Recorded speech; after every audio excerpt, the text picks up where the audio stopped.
Good morning, everyone. Thank you for joining us this morning for the Tuesday, April 24th, 2018 Placer County Board of Supervisors meeting. We'll begin with the flag salute led by Supervisor Duran.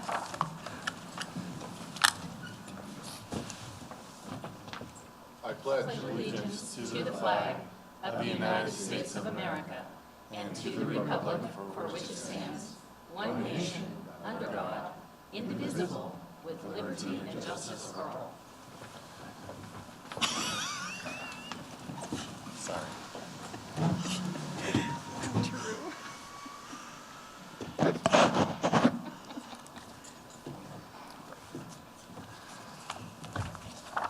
All right, we will now move to our consent agenda. I've been advised that we're going to pull item 11A off the agenda and move it to a date on May the 8th. Is that correct, sir? That's correct. All right, thank you. So I will entertain a motion to, is there anyone out there that has any items that need to be pulled off for discussion from the consent? Any board members? Seeing none, I'll ask for a motion to approve the remaining. Second. It's been moved and seconded to remove the remaining items. Will the clerk please call the roll? Duran. Yes. Wygant. Yes. Euler. Montgomery. Yes. Holmes. Yes. Do you want to take a motion on 11A to continue We need a motion on 11A to continue to May 8th? to May 8th. I move that we continue item 11A to our May 8th meeting. Time uncertain. Is there a second? Second. Okay. All those in favor, please say aye. Aye. Any opposed, any abstentions? Hearing none, the item is moved. And now is the time for public comment.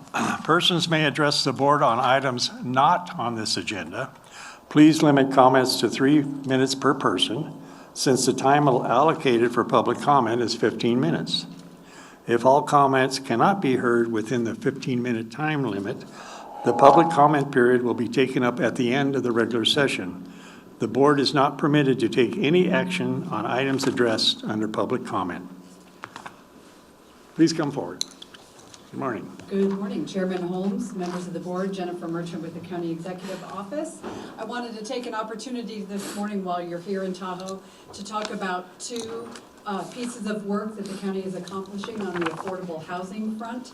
Last week, the Planning Commission met and approved the Placer Vineyards tentative map for Section 12B of the project, and it's the first time ever usage of the density bonus in Placer County. So we got an additional 23 units out of the project, which is good news for affordable housing. Our hope is that the project will break ground next year, but likely in 2020.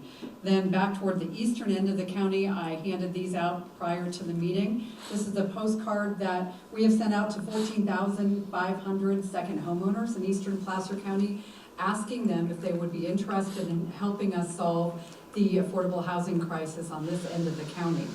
So there's a link on this postcard to a survey we've requested that they take to gauge their interest in making their second homes available either on a seasonal or temporary or permanent basis for renters in the region so that we can provide housing for our residents and workforce. So just wanted to let you know the survey will be open until about mid-May, and we'll come back with you in June with some results of the survey as well as a status report on our entire work plan for the fiscal year. So thank you very much for the opportunity. Thank you. Good morning, Pat.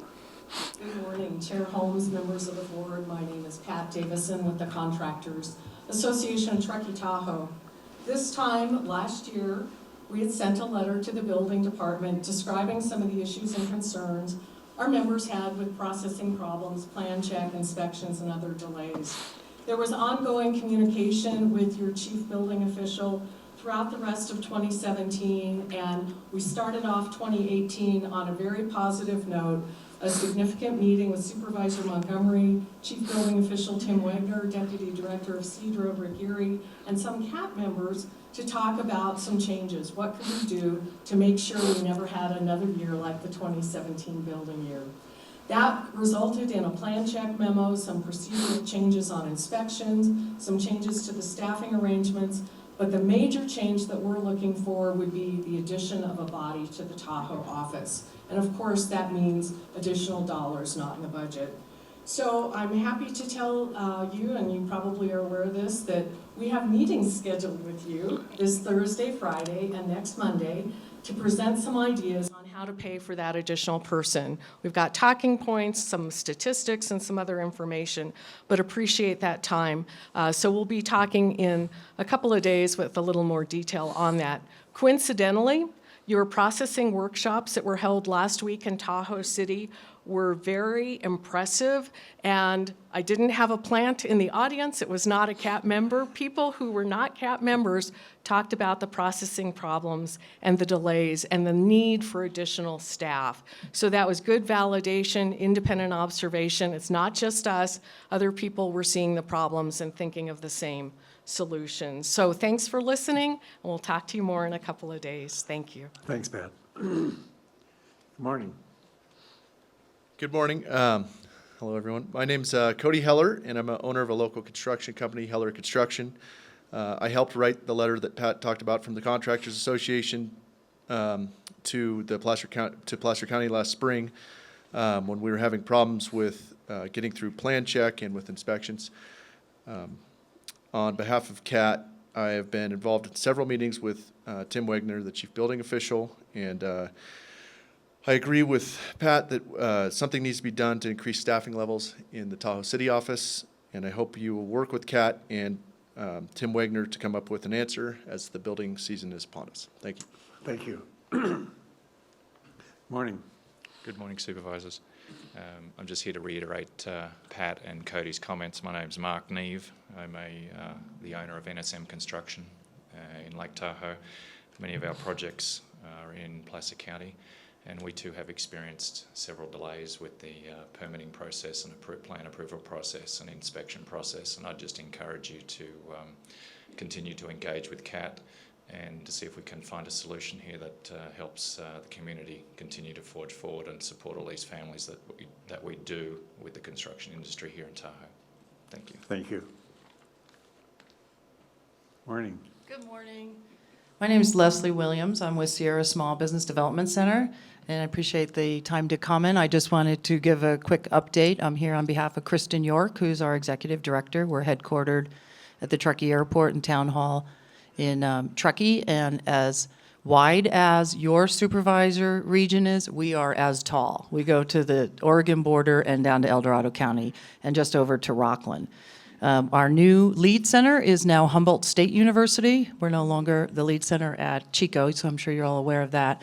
And that lead center now oversees, I think it's 40 or 34, 43 counties, I think, in California. So you can imagine all of Northern California pretty much, including South Bay, is all managed by the lead center at Humboldt State. I was excited to attend the Placer County Resource grand opening, and we're working with our North Tahoe partners and getting a space at the executive office to also provide one-on-one consulting to small businesses in Placer County. I actually visit west side of Placer County and use the Placer County Executive Office conference room and meet by appointment with small businesses. And I wanted to also share with you that we took over the Comprehensive Economic Development Strategy report that SEDCOR had been paid for, and everyone's aware that SEDCOR is no longer an entity, and Kristen York was the interim executive director there, so she is now responsible for the updated SEDS. I've had the opportunity and the good fortune to speak with Supervisor Montgomery due to convenience, but I'd like to visit with all of you too, so I wanted to put a face with my name, and I've left some material with Megan, and hopefully we'll be able to communicate with the other supervisors by email, and I can send an electronic question. We want your input on the economic impacts, the strengths, the weaknesses of the region. We're doing a brand new SED, so it'll be through another 4 years, and is funded by the EDA. So it's really important for us to get all of our partners and key stakeholders' input, and that's going to be coming up quickly. So you'll hear from me, so I wanted to say hello and good morning and thank you. Thank you, Leslie. All right. Good morning. Good morning. My name is Stephen Phillips. I'm a full-time resident of Kingswood Estates West. I'm also have a very viable maintenance business, and I'm here to talk about my problems with vacation rentals by owner. We lived in a quiet residential neighborhood, and as the last few years have gone by, my neighborhood's become unsafe. I am surrounded on all sides by 7 vacation rentals. 4th of July, we did not sleep for 3 nights.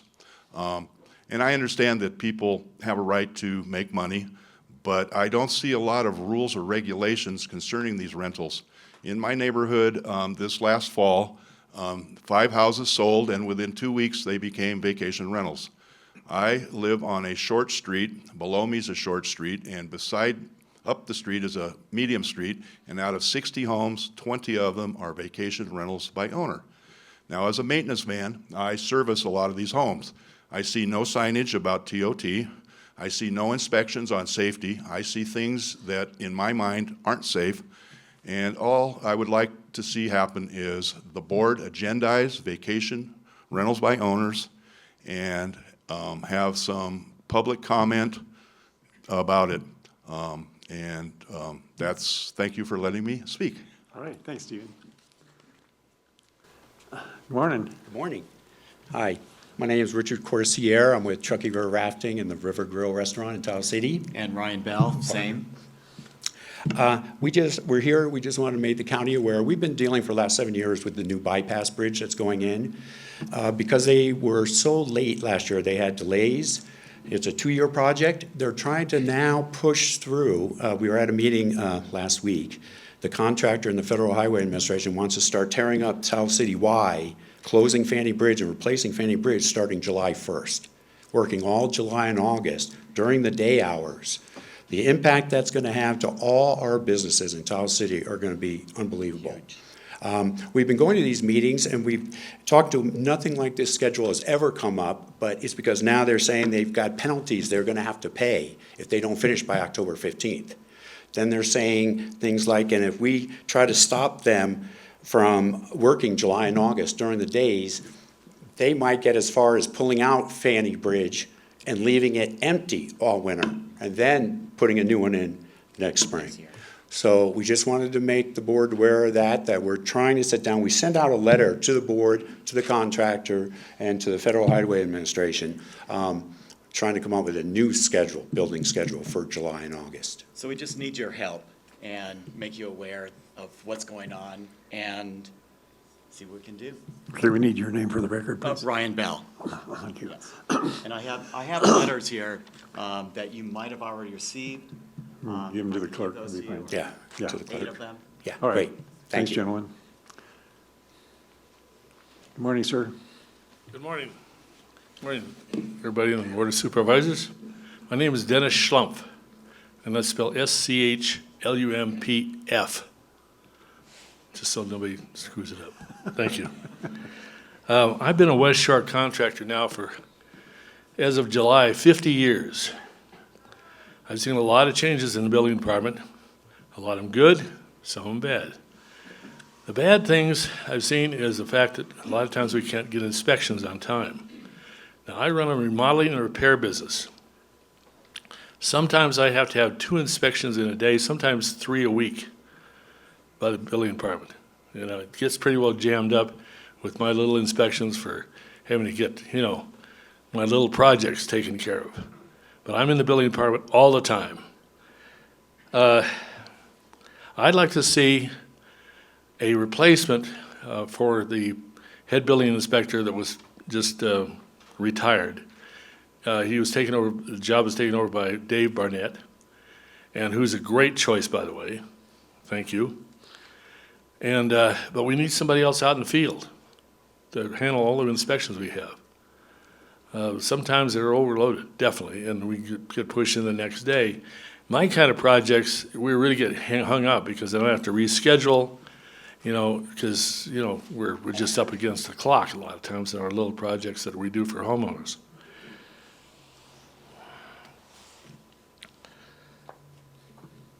When I first became a contractor, there were 3 people in the building department, believe it or not. Rags Moline, an inspector named Ray Darling, and a lady in there, Robin Ferris. That building department has grown an awful lot since then. And unfortunately, it hasn't kept up with the growth. We really need another inspector to replace the one we lost in the last month or so. You know, our business depends on it. It really does. As far as CAT goes, I've been a member of CAT since its inception. I was one of the founding members, one of the 10 senators of the incorporation. So I'm here to speak for them, my fellow members, and myself, alone, sometimes. We need a fully staffed building department, that's what we need. And we're going to be coming upon a season here now that's going to be a lot heavier than what we've seen in the past. We're past the recession, and a lot of people are looking to build. I mean, I've been turning down 2 out of every 3 people who call me. That just tells you how busy my company is. Anyway, I'd like to impress upon you very heavily that we do need this position filled, and I'd like to see it filled, and all of our members would like to see it filled as soon as possible. Thank you very much for listening to me. I know it's probably sound like a broken record, but we need something to happen. Thank you. Dennis. Bye. Good morning. Good morning. My name's Kelly. I'm new here, just live across the street, and would like to raise attention to the radio frequency, radiation, and Wi-Fi, because it's a public health, safety, and privacy emergency, and as a good neighbor, I have a duty to warn. My main concern, for some reason, on the Pepper Tree Hotel down the road, the radio frequency radiation emissions set off an alarm over 28 milliwatts per meter squared. The normal background is 0.0005 or 5/10,000ths of 1 milliwatt. Up on Speckled, there is also on the paving property a fake tree. And the emissions there have been 4 and up to 28 was also setting the alarm off. This is a Cornet meter, and a very dear friend has passed away from leukemia in 2013. So this is sort of an ongoing problem. I'd like it to be addressed. I would like you to address the smart meter problem, and let's see, I kind of have a new saying. If you smell something, say something.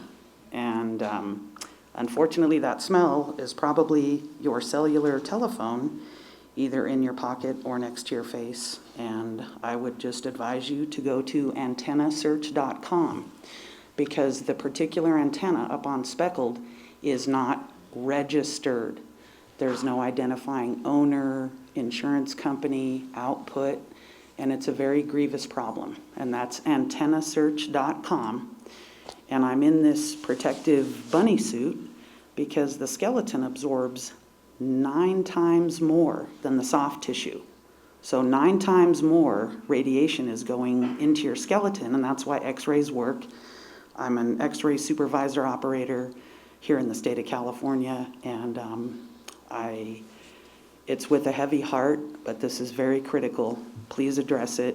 You, your children, your posterity, and everybody that you care about is worth it. I'll give a little flyer to the clerk to pass out to everyone, and thank you. Thank you. Good morning. Good morning. My name is Peter Greenberger. I'm a contractor in the area, and I want to thank the Board of Supervisors for driving up to see us today. It's nice to see you all on the eastern side of the county. I'd like to build a little bit on some of the comments that some other speakers made this morning.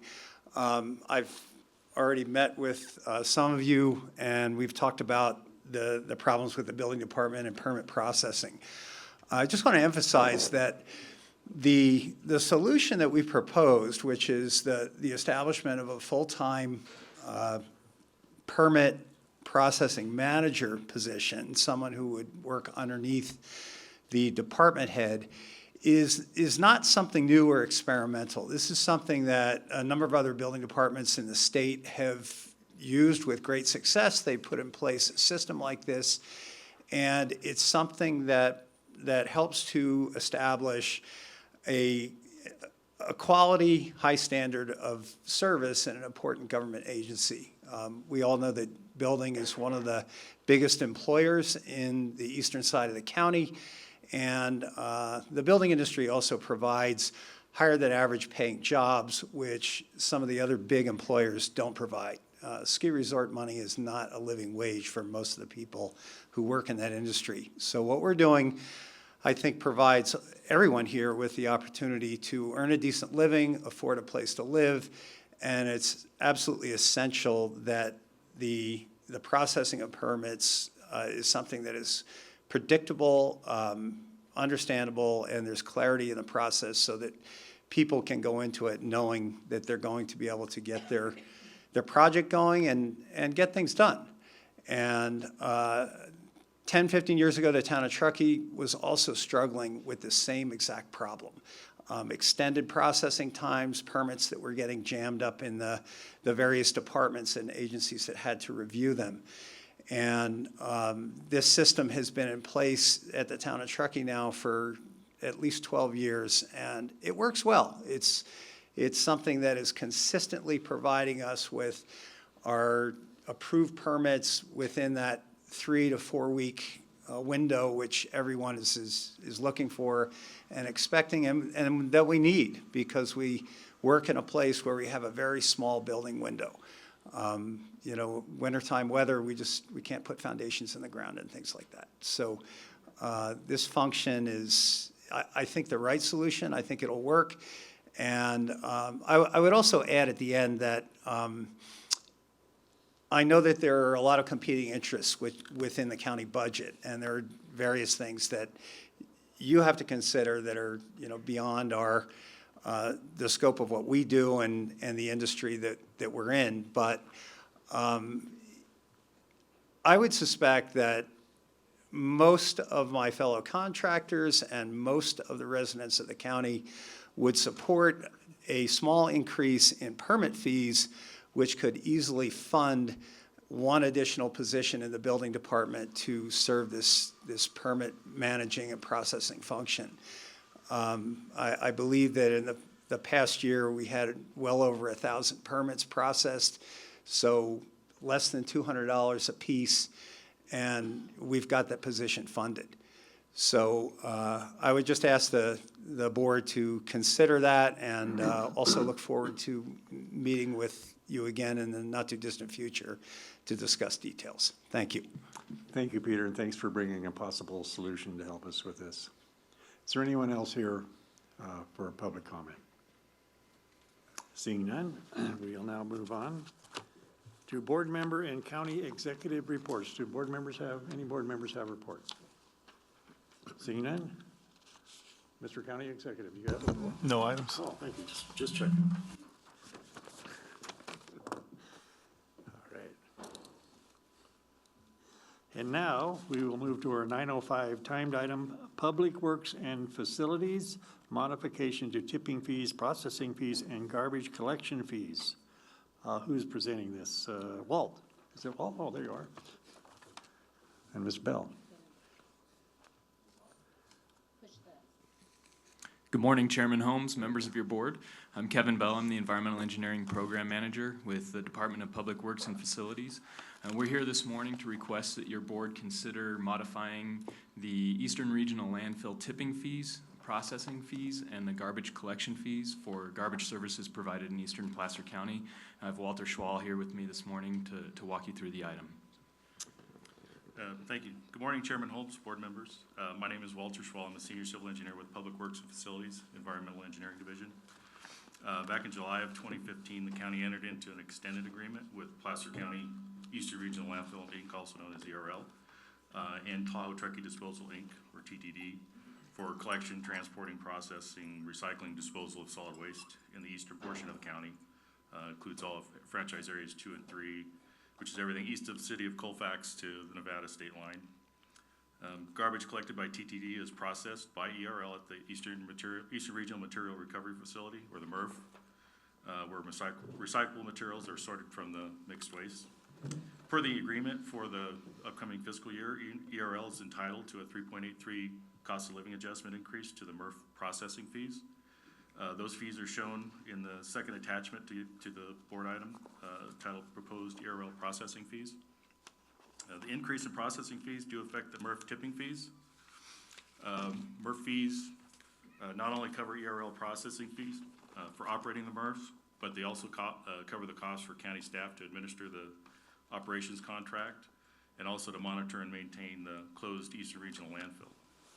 As a result of the COLA and also with recent impacts of the increase of the California minimum wage on our processing fees, the county's remaining portion of our annual tipping fee revenue is going to be reduced by as much as $200,000 in the upcoming fiscal year. So we're proposing to increase tipping fees collected at the MRF to be effective July 1st, as reflected in the third attachment to your package, proposed ER MRF tipping fees, in order to maintain adequate funding through the 18-19 fiscal year. So the proposed mixed waste tipping fee is going to increase from $76 to $78 a ton. The California minimum wage is scheduled to increase every year up to $15 an hour through the term of the agreement, which ends June of 2022. So this will increase ERL processing fees each year and impact the county tipping fee revenue as well. So we're anticipating tipping fees increasing each year through the term of the contract of 2022 in order to offset the processing costs. Increasing the tipping fees at MRF also results in increases in garbage collection fees charged to customers in Area 2 and 3. Collection fees are comprised of 3 components: service, disposal, and the county's special fee. For fiscal year 18-19, the service component charged by TTD for collecting and transporting garbage to the MRF will not change. Per the agreement, the COLA for the service portion is calculated every 2 years, so we're not due for an adjustment until July of 2019.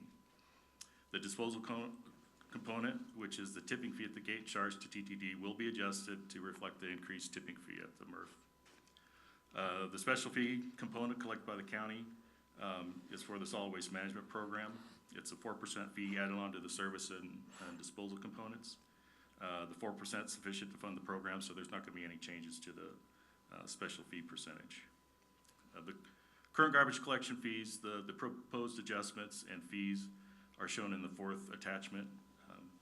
The proposed garbage collection fee increases are a direct result of the tipping fee increases at the MRF. Some examples, for single can service in both areas 2 and 3, there's going to be a 13-cent increase for the single can. In Area 3, that's going to go from $19.29 to $19.42. Commercial service, again, in both areas, will increase $3.13. So in Area 3, it's going to go up from $225.77 to $228.90 per month, which is a 1.4% increase. All the property owners in Franchise Area 3, where collection is mandatory, were mailed a postcard noticing the proposed garbage collection fee increase in the public hearing. This notice was mailed 45 days prior to the public hearing in compliance with Prop 218. The clerk of the board will provide a tally of all protests received from property owners up to the time of the hearing. If a majority of affected property owners in Area 3 file a written protest, then the proposed fees would not be imposed. If they're not imposed, TTD is still entitled to their increase in collection fees related to the increased tipping fee. So we'd have to provide alternate funding from the solid waste reserve to reimburse TTD for the fee increase. In Area 2, where collection is not mandatory, property owners were notified through a billing insert and through newspaper ads. So this time staff's requesting your board take the following actions. 1, conduct a public hearing to receive and tabulate protests on proposed garbage collection fee adjustments in Franchise Area 3, which includes unincorporated Placer County from Donner Lake to the Nevada state line.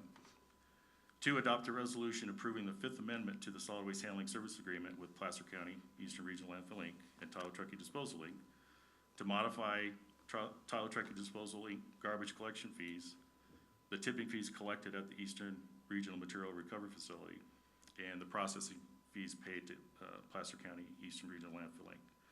And then finally, make a finding pursuant to Public Resource Code 21080B8 that the fees are derived directly from the cost of providing service and are necessary to meet operating expenses required for maintenance of service and are therefore exempt for relief.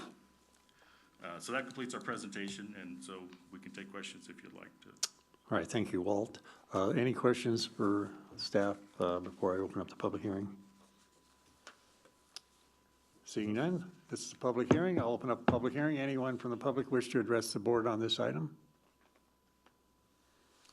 Seeing none, we'll close the public hearing and bring it back to board. Oh, well, we need to tabulate the ballots or the protests. The clerk's office received 253 protests, which is not a majority. How many were? 253? Okay, and it's not a majority. 253. Okay, thank you. All righty. What is the pleasure of the board? Move approval. It's been moved to approve and seconded to approve the item before us regarding the modifications to tipping fees, processing fees, garbage collecting fees. All those in favor, please say aye. Aye. Any opposed? Any abstentions? Hearing none, the item is moved. Thank you very much for your presentation. We'll now move to our 9:15 timed item, County Executive Annual Update, Tahoe City Downtown Association. Mr. J.J. Jansen, how are you doing? Good. Nice tie. Thank you. Look my best today. Good morning, Chair Holmes, members of the board, Mr. Leopold, County Council. My name is Jonathan Jansen, Management Analyst with the County Executive Office. I'm here today to introduce J.T. Chevalier. Right on. Executive Director with the Tahoe City Downtown Association, so he may provide your board with their annual update as required by their contract with Placer County. The Tahoe City Downtown Association implements specific tasks and initiatives in pursuit of a Main Street program focused on economic development, business attraction and retention, and community sustainability in the Tahoe City region. The county has contracted with the TCDA to provide these services within this fiscal year. Looking forward, in June of this year, the County Executive Office will bring a contract with the TCDA for the next fiscal year forward for your board's consideration. The contract will continue the county's partnership with the TCDA, supporting economic development and further implementing the Main Street program. JT has lived in the Lake Tahoe area since 2006 and has an extensive background in marketing, event sponsorship and facilitation, and nonprofit operations. JT has been the TCDA's executive director since May of 2017. JT has been an active member of these communities and continues to contribute his expertise to a variety of organizations within this region. Without further ado, JT, please come up.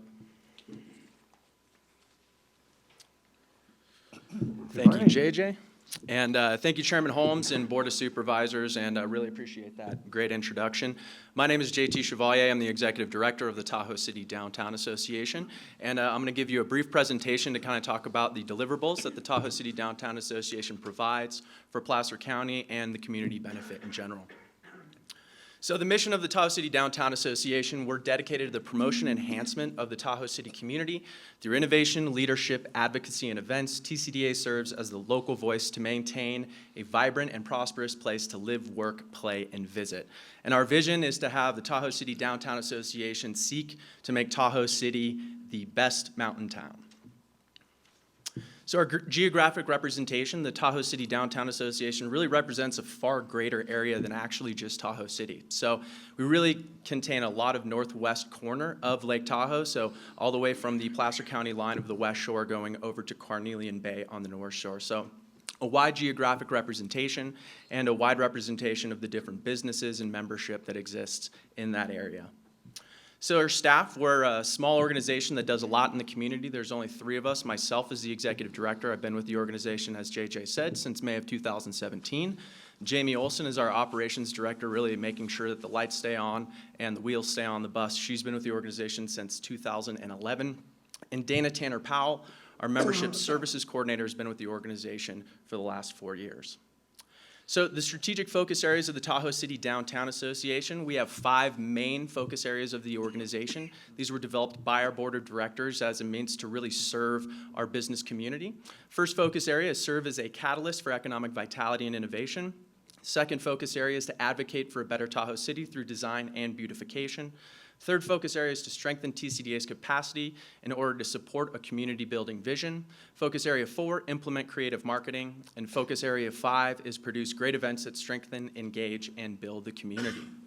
Now, specifically how we interact with Placer County is we have an annual contract with the county. It is an $85,000 a year contract. $10,000 of that is specifically identified for marketing. And the purpose of that contract is to implement the Main Street approach. And so, as JJ said, 4 main parts of the Main Street approach, those being organization, promotion, design, and economic vitality. Now, what we did is the main 5 focus areas of the Tahoe City Downtown Association really lend to the Main Street approach. And so you'll see that our 5 focus areas with our county contract really mirror the focus areas of the Tahoe City Downtown Association in general. So it really allows us to continue our great work and to provide great deliverables to the county. And so you can see those 5 focus areas, all the same as the focus areas of the organization. So we're really mirroring the work that we're already doing and working in step with the county to make sure that we deliver all of those great benefits to the community. So our financial snapshot, we do get $85,000 from the county, but we also have a $350,000 annual budget. Now, looking at this graph right here, it's a great representation of the different revenue streams of the organization. You can specifically see that top right-hand piece of the pie, 22%, does come from the county contract. And then we also have other sources of revenue being grants, membership dues, sponsorships, fundraisers, and some miscellaneous. But a lot of I would say the lion's share of the revenue of the organization does come from events, because if you look, grants, sponsorships, fundraising, those kind of all go towards our events. So it's just something to keep in mind that we do have a diverse revenue streams, but a great majority of that does come from our events. So the focus area number 1 is serve as a catalyst for economic vitality.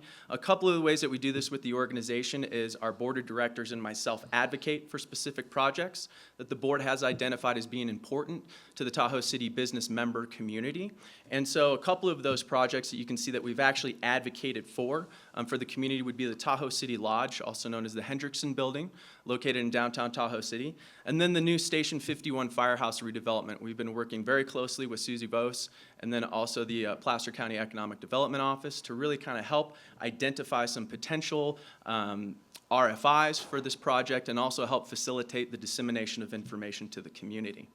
Now, looking at some of the other Tahoe City infrastructure projects, we don't advocate for all projects. It's based on our board of directors really deciding what is important for the business community, but we do take an active role in public outreach and dissemination of information.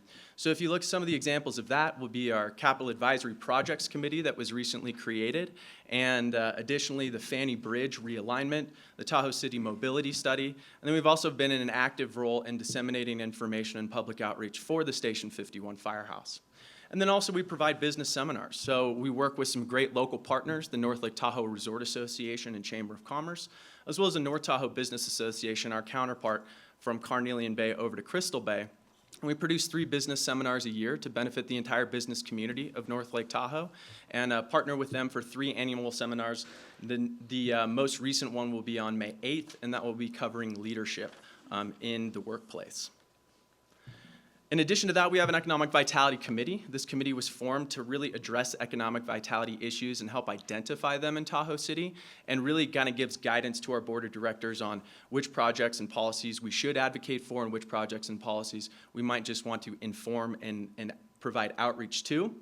Some of the research that we're looking at for potential projects in Tahoe City, our needs assessment. So what does the community and business community need specifically? Co-working spaces. This seems to be an increasingly popular form for people who work remotely to have a place to go.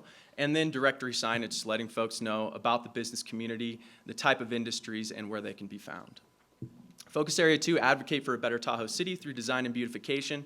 we institute a great number of programs that help really make the downtown corridor of Tahoe City welcoming, vibrant, and beautiful. You can see the Tahoe City Flower Basket Program. That's our summer program. Starts in May. We hang flower baskets on the light poles in the downtown Tahoe City corridor to create a beautiful and welcoming Tahoe City for visitors and locals. Our Tahoe City Gateway Lighting Program, this is the winter version of that, in which we wrap the trees in the downtown corridor with holiday lighting to really benefit and make the area beautiful, create a great sense of welcoming when people come to Tahoe City, and then also it's great for public safety and wayfinding. And then you look at some of the other programs. We institute a banner program on the light poles that helps promote local events in the community. We have a board of directors that sits on the Tahoe Public Art Board of Directors, and that's to help facilitate and institute public art in the community. And then we also do public outreach in coordination with our strategic partners, the North Tahoe Business Association, North Lake Tahoe Resort Association, Placer County, and the North Tahoe Chamber. Focus Area 3, strengthen TCDA's capacity in order to support our community building vision. So we recently just wrapped up our strategic planning session and have a new strategic plan that's going to cover the next 3 years of the organization through 2020. We've increased sponsorship of the organization and the events by 7% in 2017, increased volunteer hours by 15% in 2017, largely in part due to our expanded events. Increased volunteer hours, sorry, I already said that one, increased membership by 19% from 2015 to 2017. So really the organization has been building and growing consistently since its inception in 2004. And what came out of our strategic planning session is we really wanted to create an opportunity for our members to have a direct contact and someone that they can communicate to. And so we modified Dana Powell's name to be Membership Services Coordinator rather than Events and Membership Coordinator. And then we deliver monthly status reports to Placer County. So these monthly status reports are delivered to the CEO's office. And as we move towards a performance-based contract for the 18-19 fiscal year, these reports really kind of hit on those milestones and deliverables and allow you to see the great work that we're doing. So membership trends, since 2010, we've seen a 43% growth in membership. And this is a pie chart that shows the different industries in which our members are a part of. So it's very dynamic to run a business association with such a dynamic range of different industries to be a part of it. And you really have to work actively to make sure that you're providing benefit to each one of those industry groups. And as we change as an economy and in Tahoe City, we also have to change as an organization to make sure that we continue to provide benefit as we see more folks working from home or more folks looking to, work in co-working spaces. Focus Area 4, implement creative marketing. I mean, this is a pretty easy chart to understand, but Visit California brings them to California. North Lake Tahoe Resort Association brings them to North Lake Tahoe. And then we feel that it's our responsibility to implement creative marketing to bring those folks to Tahoe City. So you can see we implement a multifaceted marketing campaign in Tahoe City. We have a social media, both Facebook and Instagram, a website and blog that's continually updated. VisitTahoeCity.com and .org is that website. A newsletter with 4,500 outreach. We leverage media trade and sponsorships with our local media partners in order to communicate events, activities, and issues in the community. And then we also do photo and video production to help highlight Tahoe City and the surrounding areas and provide content for that social media, website, and newsletter piece. And these are just some of the placements in 2017. You can see that it really spans across a wide variety of different platforms: print, broadcast, online, video, and social. And this isn't just local. I mean, this is from Reno all the way down to Sacramento, San Francisco. And so we're really leveraging a small organization to really communicate a big message to the general public. Focus Area 5, produce great events. So in our marquee events, we produce 4, and then we have some small ancillary events, and we've seen over 30,000 plus attendees in 2017. Concerts at Commons Beach is our 12-show music series that kicks off in the summer. Been going on for over 13 years. In 2017, we saw a 12% increase in attendance and an 8% increase in revenue. And Tahoe City Wine Walk, we saw 1,000 plus attendees to this event in 2017. The event sold out, looking to sell out again in 2018 the way that the ticket sales are tracking. 15% increase in attendance and revenue over 2016, and we've rebranded it the Tahoe City Food and Wine Classic to really try and highlight that Tahoe City is not only a wine place to come and taste great wine, but also a culinary destination. 4th of July, I think a lot of folks don't really understand that we fundraise and produce the annual fireworks show. It's a huge effort to put on. And so it's once again, we're leveraging all of our local contact sponsorships to raise the money so that we can put the boom on every year. And then the Tahoe City Oktoberfest saw 3,000 attendees to that. That event sold out in 2017. 10% increase in revenue, 16% increase in attendance, and we actually outgrew our old location and are relocating to Commons Beach in 2018 to provide an opportunity for a much greater opportunity for folks to come and attend and enjoy. And we put on a lot of small community events, so I'll just go real quickly through these. All of these events are really mainly to enhance the business community, so our Holiday Hop Shop local campaign. Our membership appreciation party is a big thank you at the end of the year in which we invite not only our members but our community and agency partners. We have scarecrows on parade, holiday window decorating, farmers market, and a cleanup day. So we're active in the community, not only just for events that bring benefit to visitors, but also the community events that really bring benefit to the locals.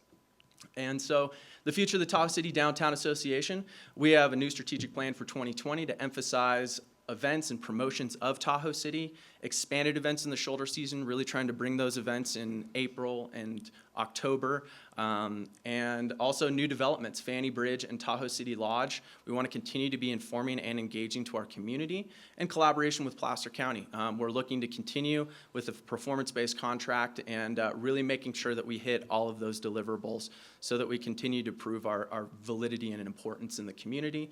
And then the business assessment district continue to work with Placer County and also Tahoe City Public Utility District to see what opportunities exist there.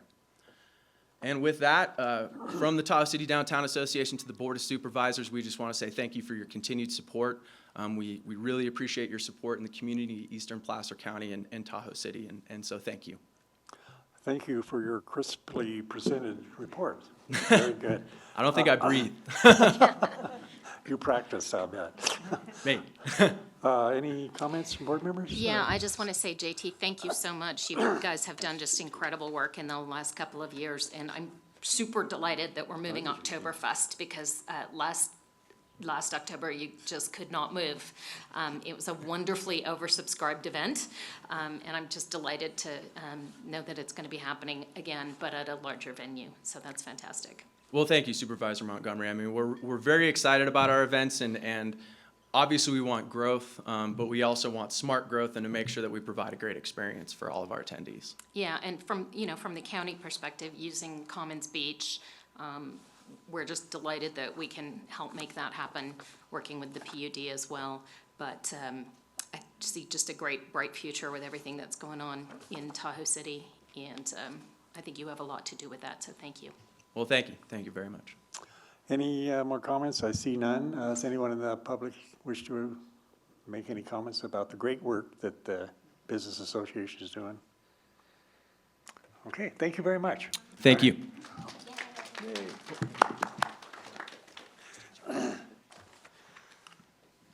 All right, we will now move to our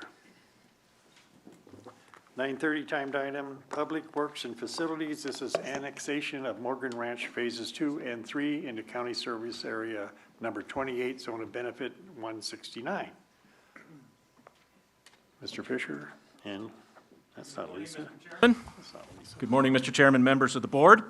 Andy Fisher with the Placer County Parks Division. I'm here with Leslie Amsbury, our county surveyor. She will be ready to speak to the next item on your agenda. Both items are related to the same subdivision.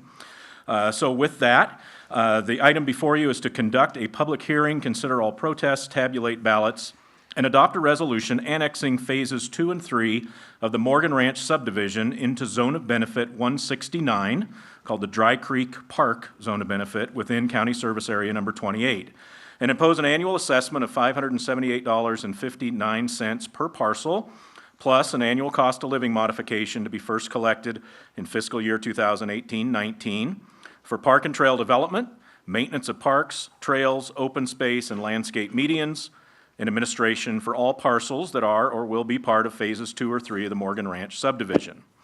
So I could explain that a little bit. Zone 169 was formed in 2002 to raise assessment revenue to pay for development and maintenance of parks, trails, open space, and landscape medians, specifically in the Dry Creek West Placer area. The payers of this assessment see that assessment every year on their property tax bill, again, only within that area of Dry Creek West Placer. Specifically, those assessments pay for 31.5 acres of active parks, that's Dry Creek Community Park, Doyle Ranch Park, and a playground area within Morgan Creek, 5 miles of Class 1 paved trail, 3 miles of dirt trail, 208 acres of open space along Dry Creek, 3 acres of landscape median within Willerga Road, and 1 streetlight.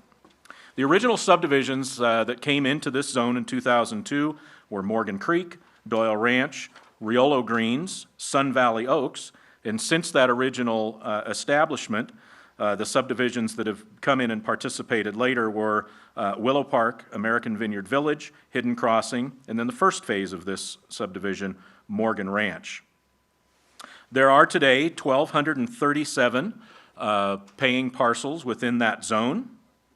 Morgan Ranch, which was formerly approved as Whisper Creek, would bring upon approval 61 new parcels and bring that total to 1,298 paying parcels, so about an increase of about 5%. The current payers pay in this current fiscal year $606.82. The engineer's report for this, for Morgan Ranch Phases 2 and 3 would bring that total down for current payers to $578.59, a reduction of $28.23, or about 5% for each of the new customers based on the new participating owners. That cost of $578.59 would receive a cost of living increase. Generally, your board here's an item to raising COLAs, cost of living increases for all of our zones of benefit in June, and that should come before you in June to take effect for the next fiscal year. So that figure of $578.59 would be subject to the COLA and applied to the 2018-19 property taxes. So with that, in closing, I would turn back to your chair with the reminder this is a public hearing. Waivers of notification have been received from the owners of the new property being annexed into the zone, and they've been signed and notarized by the property owners within the area to be annexed, and ballots approving or rejecting the new assessments for Morgan Ranch Phases 2 and 3 have been delivered to the clerk of the board to be read and counted here in conjunction with this hearing. Thank you. Thank you. Any questions for Mr. Fisher before I open up the public hearing? Okay, this is a public hearing. I'll open it up regarding the annexation of Morgan Ranch Phases 2 and 3 into County Service Area 28, Zone of Benefit 169. Is there anyone? I see none, so I'll close the public hearing. And will the clerk please tabulate the ballots and report them?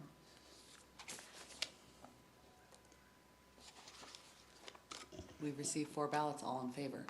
All right, thank you. So do I need to take action on this part, or has it been? No? No, okay. All right, then we will move to the 9:40 timed item, Community Development Resource Agency. What is it? Don't we need to take action to adopt the resolution? Oh, yeah, okay, let's do that. Let's take that action. Thank you. Is there a motion? So moved. Is there a second? Second. All right, thank you. All righty, all those in favor, please say aye. Aye. Any opposed? Any abstentions? Hearing none. We'll move to item, the 9:40 timed item, Community Development Resource Agency, Morgan Ranch Phases 2 and 3, final maps. Let's see, Leslie. Yes, Leslie Amsbury with Engineering and Surveying. For your consideration this morning, there we go, for your consideration this morning are the 2 final maps for Morgan Ranch. This is Phases 2 and Phases 3. Morgan Ranch is located on the south side of PFE Road between Cook-Riola Road and Willerga Road. This was a development approved to create 104 single-family residential units on 60 acres. Phase 2 will create 27 single-family residential lots, and Phase 3, which is the final phase, will create 34 lots. The streets within this subdivision are private, with maintenance provided by the Homeowners Association. The conditions of approval require the annexation into Zone of Benefit 169, which has just been approved. So with that approval, the conditions of approval for both these phases has been met. So with that, we are requesting your approval of the final map for Phase 2 and its improvement agreement, and the final map for Phase 3 and its improvement agreement. Already, any questions? Seeing none, does anyone in the audience wish to address the board on this item? Seeing none, we'll take action. It's been moved and seconded to approve the item, Morgan Ranch Phases 2 and 3 final maps. All those in favor, please say aye. Aye. Any opposed? Any abstentions? Hearing none, the motion is passed. Thank you.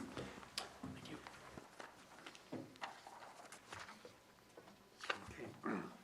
Now, we'll move to our 9:45 timed item, Public Works and Facilities Update, Tahoe City Firehouse Properties, former Station 51. Good morning. Good morning, Chairman, members of the board, Mr. Leopold, Ms. Schwab. My name is Susie Vos. I'm a senior project manager with the Real Estate Services Division as part of Public Works and Facilities. I'm here to provide you with an update to the RFI process to the Tahoe City Firehouse properties and to share ideas presented by the 4 submittal teams. At first, I'd like to start with a little bit of background. Placer County is the owner of the Commons Beach parcel that extends from the Watson Cabin to the firehouse and includes buildings known as former North Tahoe Fire Station 51, the Tahoe Community Center, and the Visitor Center.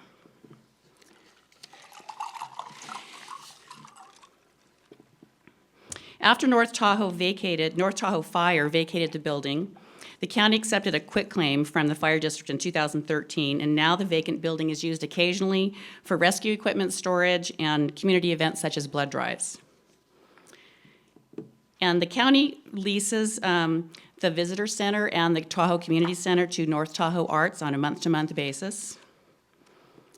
And in 2011, a community process called the West Commons Beach Alternative Analysis was conducted and produced 4 concepts. With the economy still recovering, this process was never completed.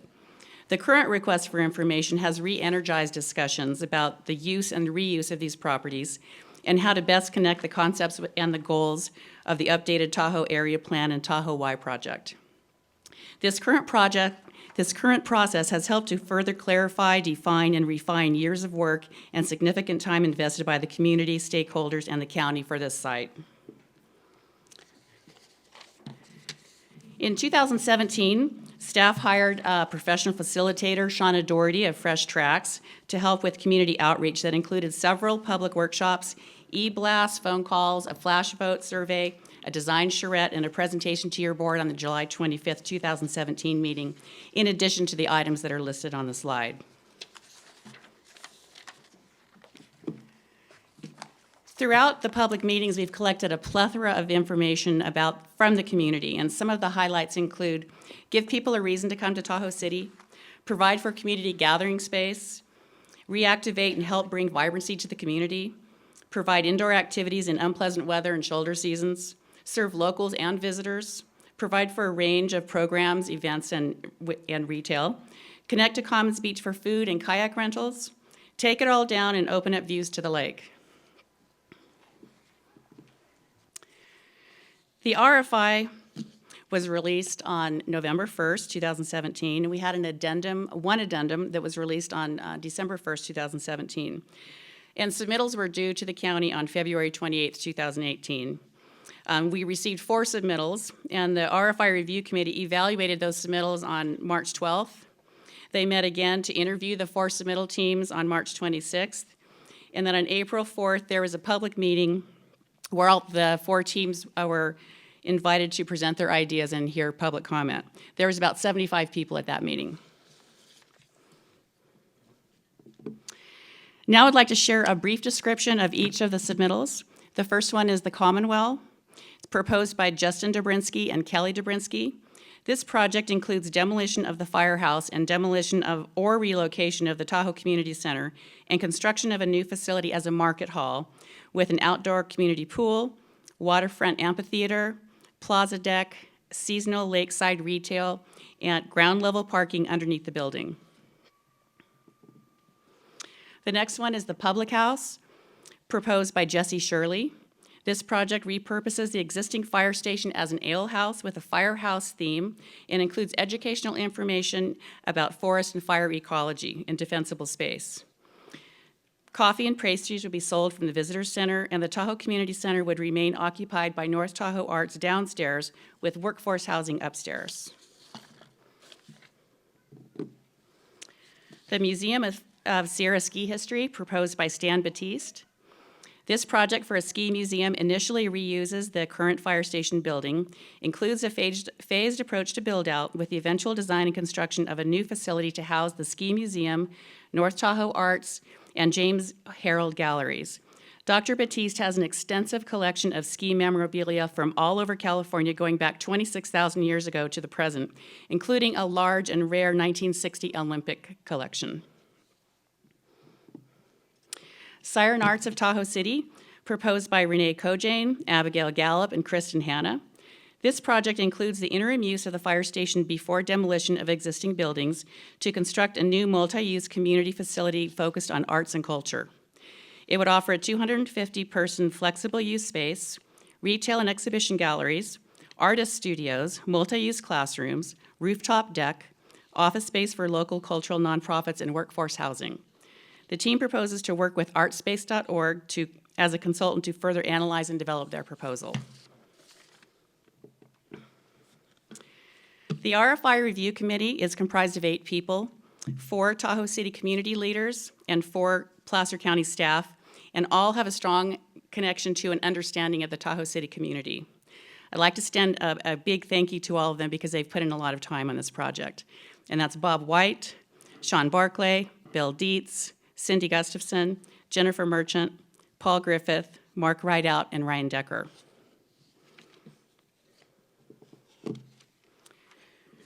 The guiding principles were established early on by a stakeholder group who envisioned a project that would bring people together, provide economic benefits to Tahoe City, improve water quality and views of Lake Tahoe, be feasible in terms of cost and time to implement, be financially sustainable, link to current plans, be innovative, creative, and enhance a sense of community.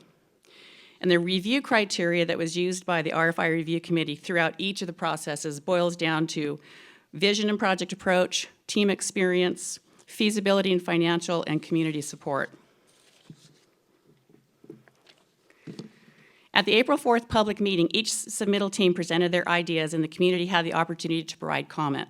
Staff captured public comment, including these highlights. Siren Arts of Tahoe City, music and art are a bridge between young and old, fulfills much needed performance space for local, regional, and national performing artists, like their plan for immediate use as well as long-term use. And for the Commonwealth, love the idea of a lake vista from the street, provides synergy in economics, provides for a variety of projects that coexist. Additional parking is a good idea. For the public house, appreciate the low impact proposal, interesting idea incorporating firehouse theme and fire education, gives profits back to the Wildlife Firefighter Foundation. And the Museum of Sierra Ski History, it's authentic experience to showcase who we are, linked to school kids and education, provides space for community meetings. So the 8-member RFI Review Committee evaluated the written proposals, interviewed each of the submittal teams, and attended the public meeting on April 4th to hear community input. Based on this, the committee recommends that staff invite Siren Arts and the Commonwealth to work with the county to study further the financial and development feasibility of their proposed ideas, and to pursue funding from the Tourism Master Plan grant for studies regarding use, scale, and financial feasibility. Notify the Commonwealth and Siren Arts that their concepts would serve as a primary guide for these studies. Determine if there's any interest among the two parties to collaborate. Inform the Public House and the Museum of Ski History that their ideas may work within a larger, broader project in the future. And because of the time it takes to build a new facility, minimize any improvement costs for interim uses. If at the end of this process there is no feasible alternative for this site, other options would be explored. The Tourism Master Plan grant is Consistent with the committee's recommendation, staff applied for $250,000 from the Tourism Master Plan grant to cover the cost of consultant studies for financial feasibility, funding sources study, and a parking study, among others.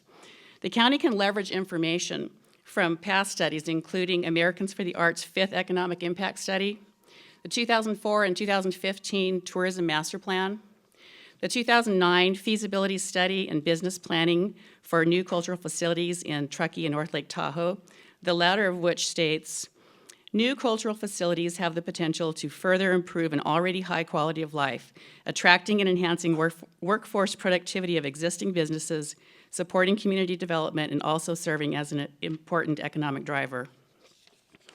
Staff had a couple of takeaways that we found through this process. And the first one is the top 2 respondents included elements in their proposals that really match what we heard the community say they wanted. We've noted that several teams talked about projects that inspire them, including the Ferry Building in San Francisco, the Oxbow in Napa, and Pike's Market in Seattle, that we believe all had some level of public-private partnership. Development for this property could potentially require public investment for the development and operation of a future business. It's a challenged site. Although wonderful, coverage, parking, there are lots of challenges. None of the submittal teams have development experience in the Tahoe Basin for complex projects like this, although they do have strong design teams that have relevant experience. So the next steps. With your board's approval to study a potential mixed-use project such as the Commonwealth and Siren Arts, staff will commence discussions with both teams to determine what they need from the county and what studies would be most helpful for them in further developing their proposals. Initiate land use studies to determine the site's development potential. Currently, there is no funding set aside for this project, and it is likely that any project will require some county cost share. Funding from the Tourism Master Plan grant, if awarded, will provide initial funding for development and feasibility studies. These recommended studies will analyze options for county financial participation. Staff will return to your board following the receipt of the grant results with an update and authorization to proceed. And study results will be brought back to your board for future consideration. This concludes my presentation, and my team and I, there they are, my team and I are anxious to answer any questions from your board. Good morning. Hi, team. Any questions, Supervisor Montgomery? Yeah, thank you. Great presentation, very much appreciated. I've attended, I think, most of the meetings around this proposal process, and I think your characterization of the community input is really spot on. I am wondering what we're thinking about in terms of your last slide, slide 17, in terms of timing. When do we expect to understand if funding from the Tourism Master Plan grant will be awarded to this analysis? And dependent upon that, when do we think those studies could be completed? I know there's some time sensitivity about moving projects forward, just given what we've heard from the Contractors Association. There's a lot of development going on up in the area right now, and pressures around time versus lost opportunity costs. Right. Well, my understanding is we may hear the results of the grant application in June, which would provide us the funds in order to contract with the different studies. And it could be that we might have to put out an RFI or an RFQ to get the right consultants on board. We've got a couple of lists of some good ones, and we have some consultants that have others that we can contact, but that will be a little bit time consuming, and I'm not sure how long. Does anybody else want to speak to that?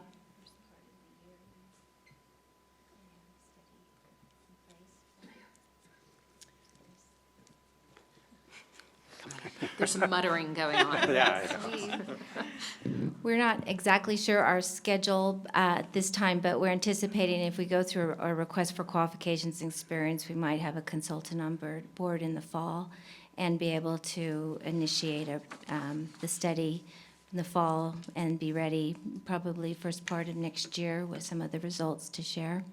Do we not have a list of sort of pre-approved planners, designers, vendors up here who, could step into that role without an RFQ process?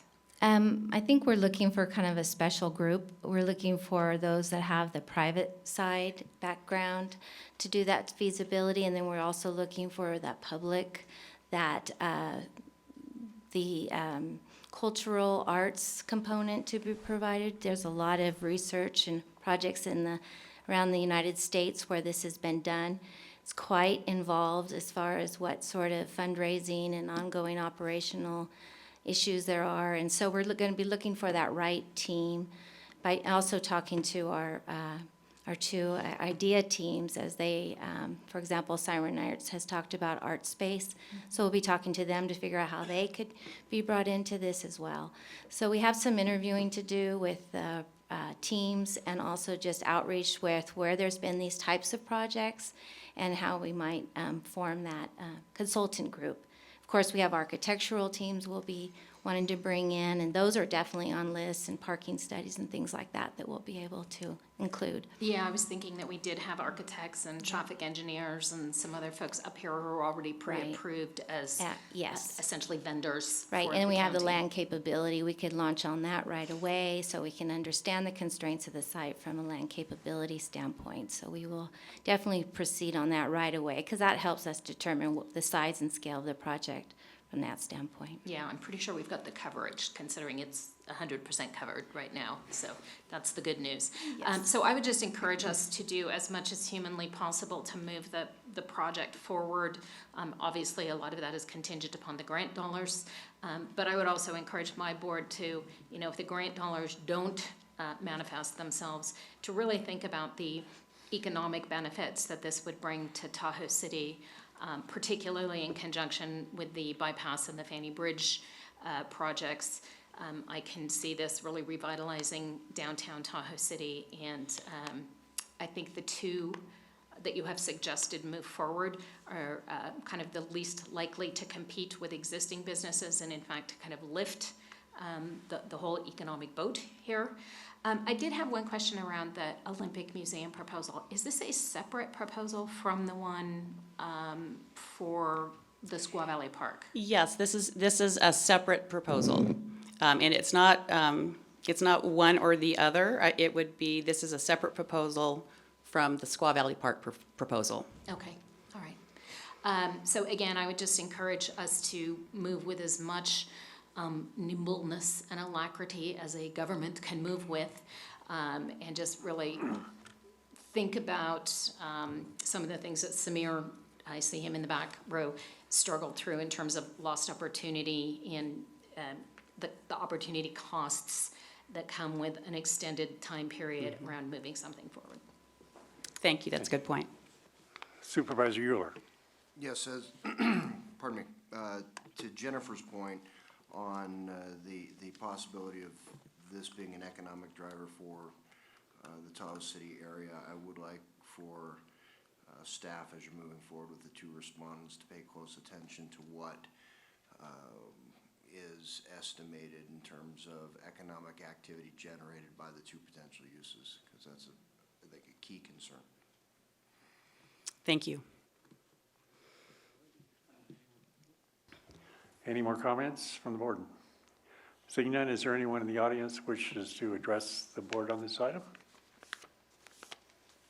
Here we go. Good morning. Good morning. Thanks for hearing us. I'm Jane Newhart Parks. I'm a nurse practitioner. I've lived on the West Shore for 5 years. I have a daughter who graduated from North Tahoe High School. I've served on a couple of volunteer boards of Truckee Tahoe Tahoe Truckee Future Without Drug Dependence. I'm a general member of the Tahoe Nordic Search and Rescue. I volunteered for Tahoe City Downtown Association for the past 4 years. I'm a committed member of this community.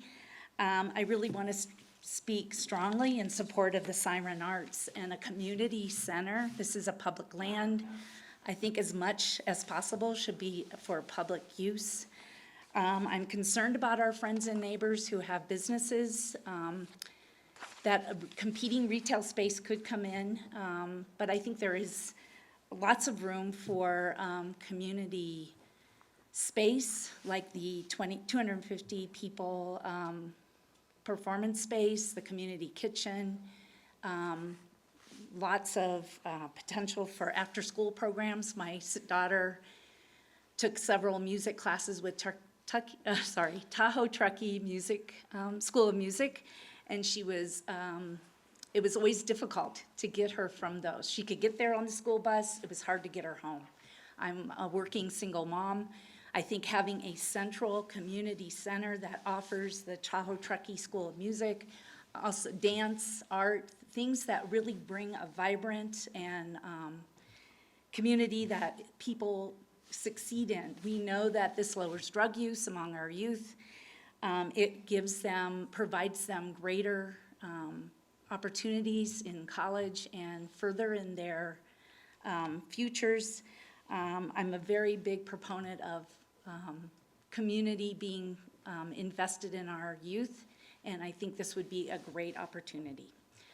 My dad built a house in Snowmass, Colorado 50 years ago, so I was often part of the Aspen community. I saw how much those kind of year-round public spaces built to that community. It's a vibrant community because of those. The Aspen Valley Institute, all the other art and round-the-year uses brought a lot of people in. As many people go, more people go in the summer, and their shoulder seasons are a high occupancy for their hotels and restaurants. So, thank you very much. Okay, thank you. Good morning. Good morning. My name is Kelly Dobrinsky. I'm sorry. There you go. I'm a little taller. There we go. My name is Kelly Dobrinsky. I am part of the Commonwealth team. I wanted to first thank you, Chairman Holmes, the Board of Supervisors, and the committee for all your time and dedication to this project. We really appreciate the openness and the conversations that we've been able to have. And I wanted to get into a little bit about the we've talked a lot about a variety of things, creating a must-visit destination, a place that serves year-round visitors and tourists, or visitors and locals, a place that's active at all parts of the day, and that creates a ripple effect to the local economy. And these are things that we really feel are critical. But I also want to say that we're not inventing the wheel here. We're following in the model of projects like the ferry building and the Oxbow. And we felt that it would be important to reach out to the Oxbow and the folks of Napa to understand really what has been the impact there. And so we spoke with, we reached out to Robin Klingbeil. She is the Senior Project Coordinator for Economic Development in Napa. And I wanted to share some of the words that she had to say about the impact of the Oxbow and what it has done to that area. In the 10 years that the Oxbow Public Market has been open, it's become a vibrant, must-see experience for visitors and the popular place to go for local Napa residents. Overlooking the Oxbow of the Napa River, it has something for everyone at any time of day, from early in the morning to late in the evening.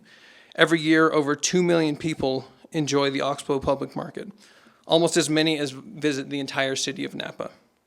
Its popularity has given rise to entertainment venues, hotel projects, and public art. The market's identity is directly tied to its businesses and its mission. The Oxbow brand has defined what is now known as the Oxbow District, a place that didn't really exist 10 years ago. The market now generates about 10% of the entire downtown sales tax on its own. The Oxbow Public Market was a major reason for the Culinary Institute of America to purchase the adjacent property, which is now a campus for their culinary education programs, a restaurant and bar, and a community event center. It's also produced a synergistic and exciting relationship with the Oxbow Public Market.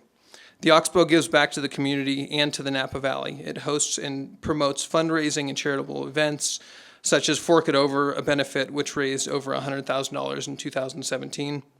Every Tuesday at the Oxbow is Locals Night, a night for Napa residents with discounted food and beverage items, a commitment which has been given to the people of Napa since the market opened. The market also hosts a huge industry events such as headquarters for the Napa Valley Film Festival and a place for the Bottle Rock Napa Festival. Many conferences held in the Napa Valley have special events at the market, often a highlight of the trip for the attendees. Needless to say, the market is at the top of the list for travel writers, tours, and social media influencers. At any given time of day, the market employs about 90 Napa residents working in over 20 unique businesses that call the market home. The Oxbow Public Market is a very special place and has made the entire area an exciting destination at the heart of the city of Napa. So again, this is a model that we're following, and it's something that it's proved that it creates not just an impact to the entity itself, but the surrounding area, and in all forms of community and engagement. So, Thank you. thanks. Good morning. Good morning. Thank you guys for taking the time today and just for your time in the process and to the selection committee as well. Wanted to talk about a few things kind of in looking at the feasibility and the capability of a project like the Commonwealth coming together in Tahoe City. Susie mentioned and kind of went through the process that the selection committee has recommended to move forward with in, submitting an RFP for consultants to kind of give their input on, their qualifications to put together a detailed study that will take time to complete.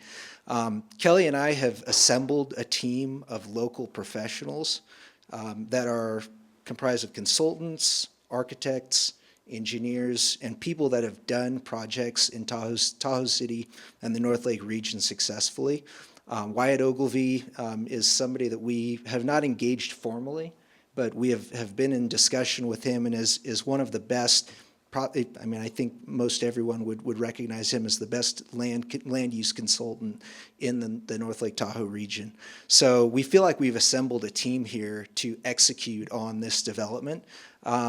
But kind of going to the feasibility of it, we have a couple of major factors that we're looking at right now and analyzing and seriously having to consider with regard to this project from a timing standpoint.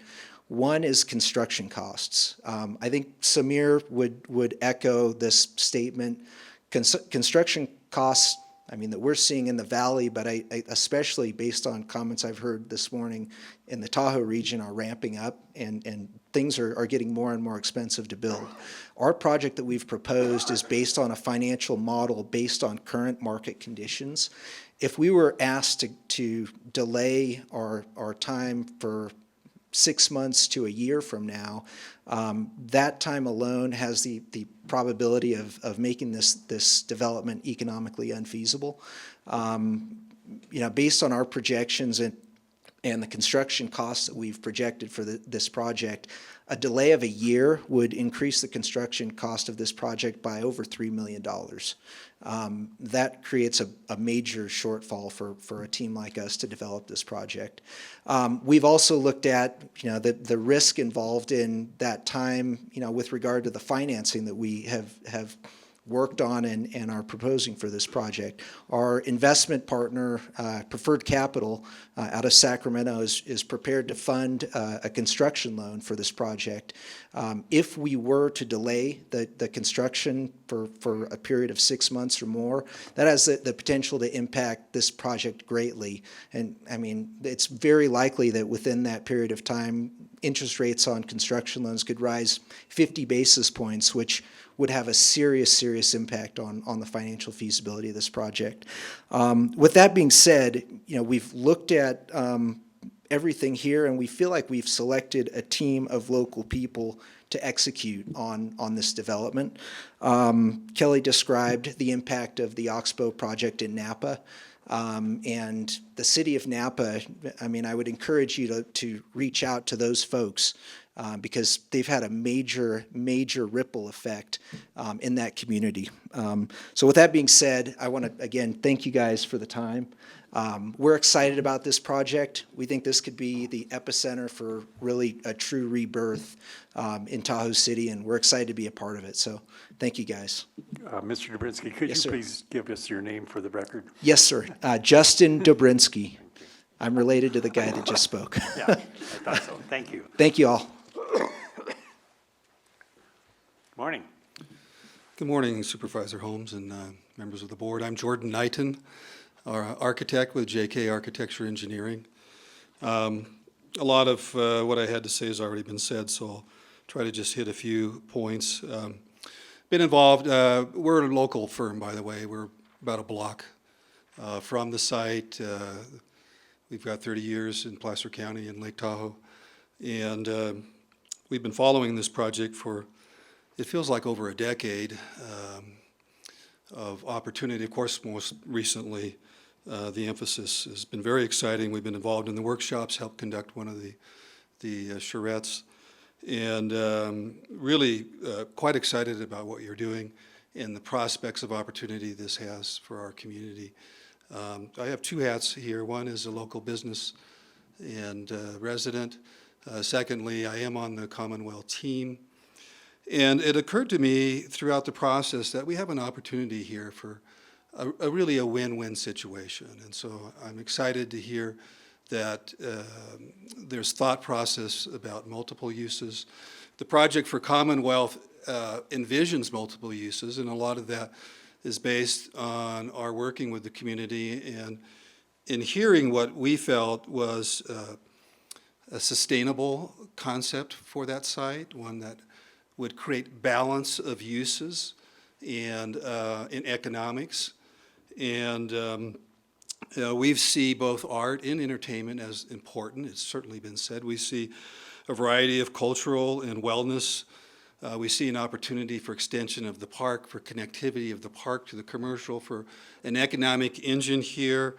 And so we think this project is kind of an opportunity for an old-fashioned barn raising and coming together. We've reached out to the arts and said, you know, we anticipate having a black box conference type performance opportunities. We envision art throughout our spaces as we move through the facility as sort of a galleria of expression, art kiosk. We see a variety of uses. We even are looking at, as a team, as opportunities for workforce housing. So there are adjunct projects we're considering to help solve. We don't feel we should just pay a fee in lieu to help solve the problem, but we were seeking partners because if our project is successful, it will have to pay an in lieu fee. And in lieu of that, we'd prefer to help actually provide housing and work with other partners, and that could even support other concepts such as the art housing. Justin spoke to the schedule. Obviously, there's a due diligence process that has to be had, and I don't know the answer, but anything that could be done to streamline, to run potential milestones of encouragement, of MOUs along the way that allows some of the processes that the development team would do to maybe begin to move forward and rather than wait in sequential flow for things to conclude.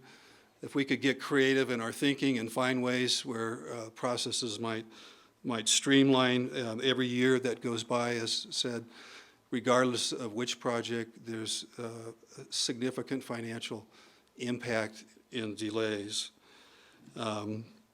Right now, we're looking at, with this particular process, probably a one-year delay in our project, and as Justin said, that's probably in the range of $2 to $3 million cost differential for every year that the project is delayed. That concludes my comments. I just want to say we're very excited and thankful, and we look forward to the opportunity to collaborating with the community and other folks like the arts towards a common vision. Thank you. Thank you, sir. Good morning. Good morning. My name is Kristen Hanna, and I want to thank you all for giving us the opportunity to speak to you today. I am a part of the Siren Arts team. I am also the founding artistic director of Lake Tahoe Dance Collective. Before anything I have to say, I would love to extend a huge thank you to Susie, the Placer County team, as well as the other folks from Tahoe City who helped out. I'm born and raised in Tahoma, and I had a professional dance career in New York City because my parents drove me to Reno 7 days a week for dance classes and training. Not every kid in our community can afford that, especially when gas is no longer $1.25. I moved back here 10 years ago to create an opportunity for young women in our community to receive professional dance training. We just celebrated our 10th anniversary. Our company has grown positively every year. This summer at our dance festival, we'll be presenting dancers from New York City Ballet. So I am living proof in front of you that if you foster the arts in our community, it will pay you back. People will go to dinner, they'll go shopping, and they'll support our community while enjoying the arts and being a part of the arts, because that enhances our society. We also understand that Rome was not built in a day. Our project is scalable, it's flexible, we're creative thinkers because we're artists. I also want to thank you for the way you manifested this process, because Siren Arts came together in one of your community meetings. We all heard people saying the same things and had the same ideas. So we really look forward to being a part of this process. We thank you for your time and diligence.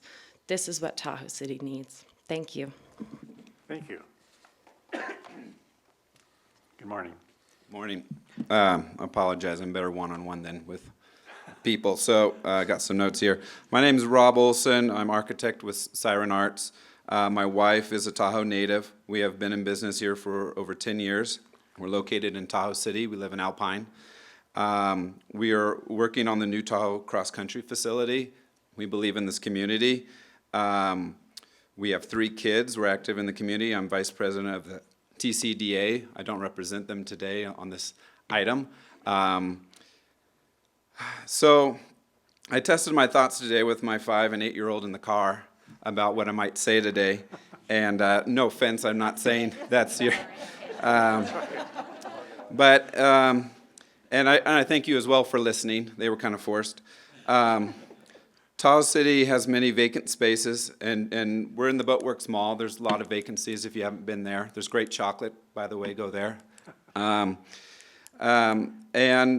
over the years, Truckee has escalated over the last 10 years and really has taken people away. And I think you've heard a lot over your years of service about planning and things to do, concepts, studies. So I thought I'd freshen up the delivery today with a little analogy to get a little simpler picture. And a town is like a plant. And a plant needs a number of things to thrive, and it can't have just one alone. It needs a combination of all those to survive. So I'll gloss through a number of the items because I know a lot of other community members and you guys are working on these issues, but it needs water. Water is like transportation. We need to flow. We need everything to move properly. We need soil. Soil is like our housing. We need stability. We need places to be, but that's also, the proper amount of housing. We need space. We need distance from other towns and other areas that we can thrive on our own and kind of grow and adapt. We need air, and I see that as you guys, healthy policies that are put in place. Without proper air and proper stuff, things just won't thrive.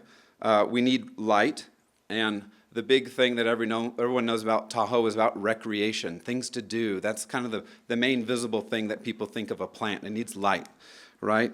Need proper temperature, as we know, with the weather. It's good and bad, right? In Tahoe, we're really dependent upon weather. And then we need time. Time, everything, towns and everything needs time to grow properly. But then we get to what I'm here about today is about the nutrients, right? And nutrients are kind of broken up into a couple things, nitrogen, potassium, and phosphorus. And I see those as industry. Industry is helping make the leaves greener and just absorb the light, photosynthesis. And then you come to community groups and what they do. But then you get to the third element, which is culture.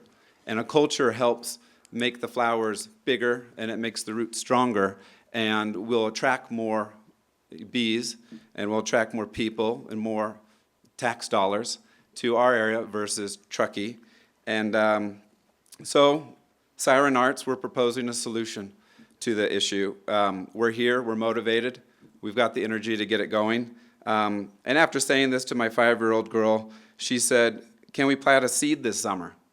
And taking liberty with what she asked and applying a similar analogy as a plant, I replied, "Plant a seed this summer? I hope so." So I really hope that you allow us to really move forward with this process. Time is of the essence with a lot of these things, momentum. And coincidentally, I asked my 8-year-old, "Well, what did you think?" And as he was looking out the window, he said, "I didn't hear a thing."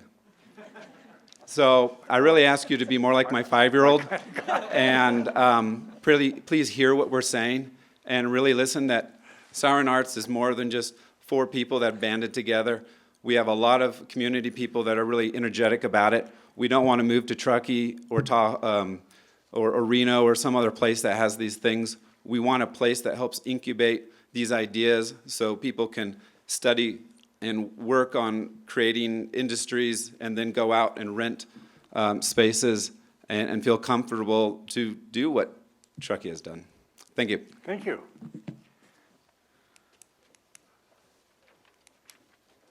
Good morning. Good morning. My name is Ben Martin. I've been here since the 1970s, and I graduated from Sierra Nevada College in 1983. I founded the nonprofit Tahoe Truckee School of Music in 2009 and serve as its executive director. Our mission, like all nonprofits, is to serve our community. Like many of us, I have a profound love for Lake Tahoe and Tahoe City. I experienced our town when it was more vibrant than it currently is now. And I feel that in order to reinvigorate Tahoe City, I believe there are 2 principles we can follow to do that. Number 1, I believe that people come to Lake Tahoe to enjoy the outdoors, the pristine beauty of the mountains and the lake, and also the unique nature of our community. I don't believe that building an additional shopping mall will enhance the unique qualities of Tahoe City.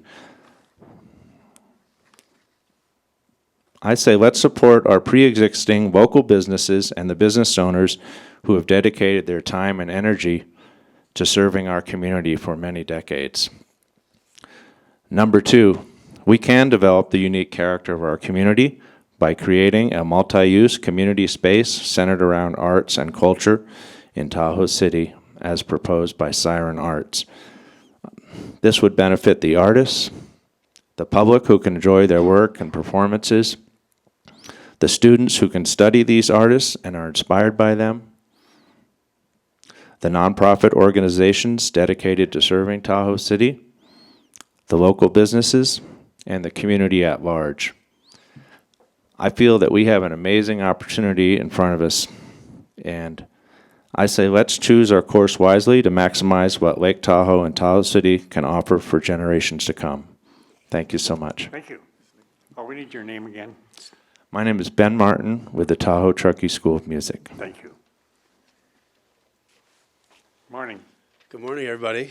My name is Brendan Madigan. I'm the past chair of the North Lake Tahoe Resort Association, the past president of the Downtown Association, and I also own Alpenglow Sports, a 39-year-old heritage retailer and anchor in the Tahoe City community. I started working at the shop as your classic ski bum in 2004, and 2011 I became the second owner. And in the last 7 years, we've revolutionized our business through a series of mostly free community events with over 10,000 direct participants that are popular on a regional, national, and even international level. I don't say this to promote Alpenglow. I want to use it as an illustration of the economic power of a community play like Siren Arts. First and foremost, we do our events because it's the right thing to do. We have a community-facing business model.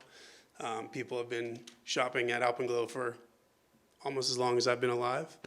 And in less than 5 years, primarily through these community events, we've been able to double plus our business in annual sales. As a retailer, I can tell you firsthand that Tahoe City doesn't need more retail space. I'm going through a hiring process now, and it's brutal because it's like listening to crickets in many ways. We're recruiting from San Francisco, Reno. We have a workforce crisis. We have a middle-class housing crisis for both affordable housing and middle-class families who can't afford to purchase homes here, and has resulted in exodus to Reno and Truckee. I'd like to fully endorse the Siren Arts project, even though I'm admittedly biased because my wife is one of the artists. I've learned a tremendous amount about ballet in the last 10 years. But I can give you firsthand testimony to the power of community endeavors. And thank you. Thank you.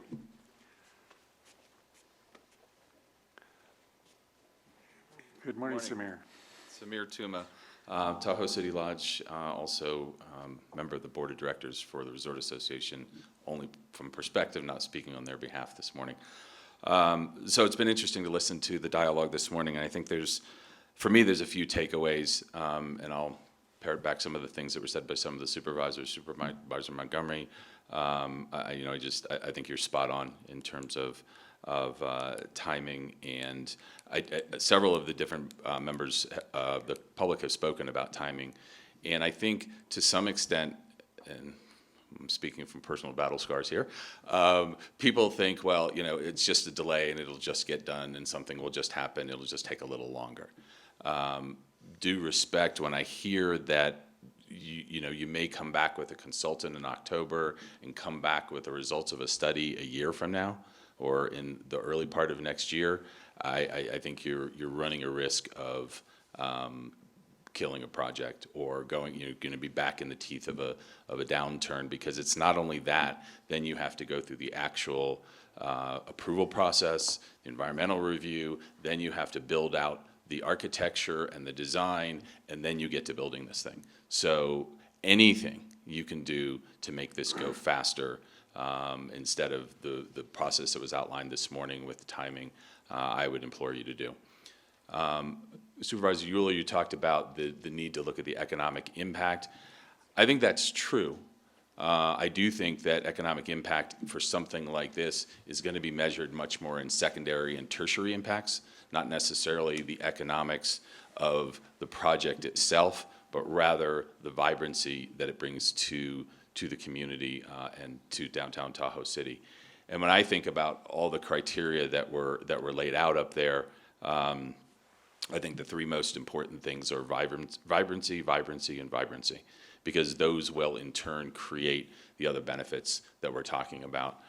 I think you've got two very, very strong groups with lots of ideas. I have spoken with both of them, and I've expressed, I don't think my own personal opinion is, that neither of them is perfect, and there's a lot of elements from both that would be part of a great project.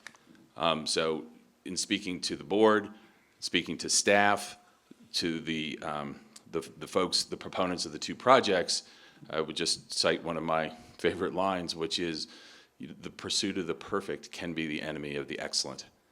And I think we have, if we spend all this time and all this money and everybody sticks by their guns and they want it to be the best thing ever, you may never get there. So I think it's an opportunity for compromise, come up with something that could really, really invigorate and make downtown more vibrant. You've got the horsepower in terms of the interests, you've got the horsepower in terms of the community, so let's make it happen, and let's make it happen fast. Thank you. Thank you, sir.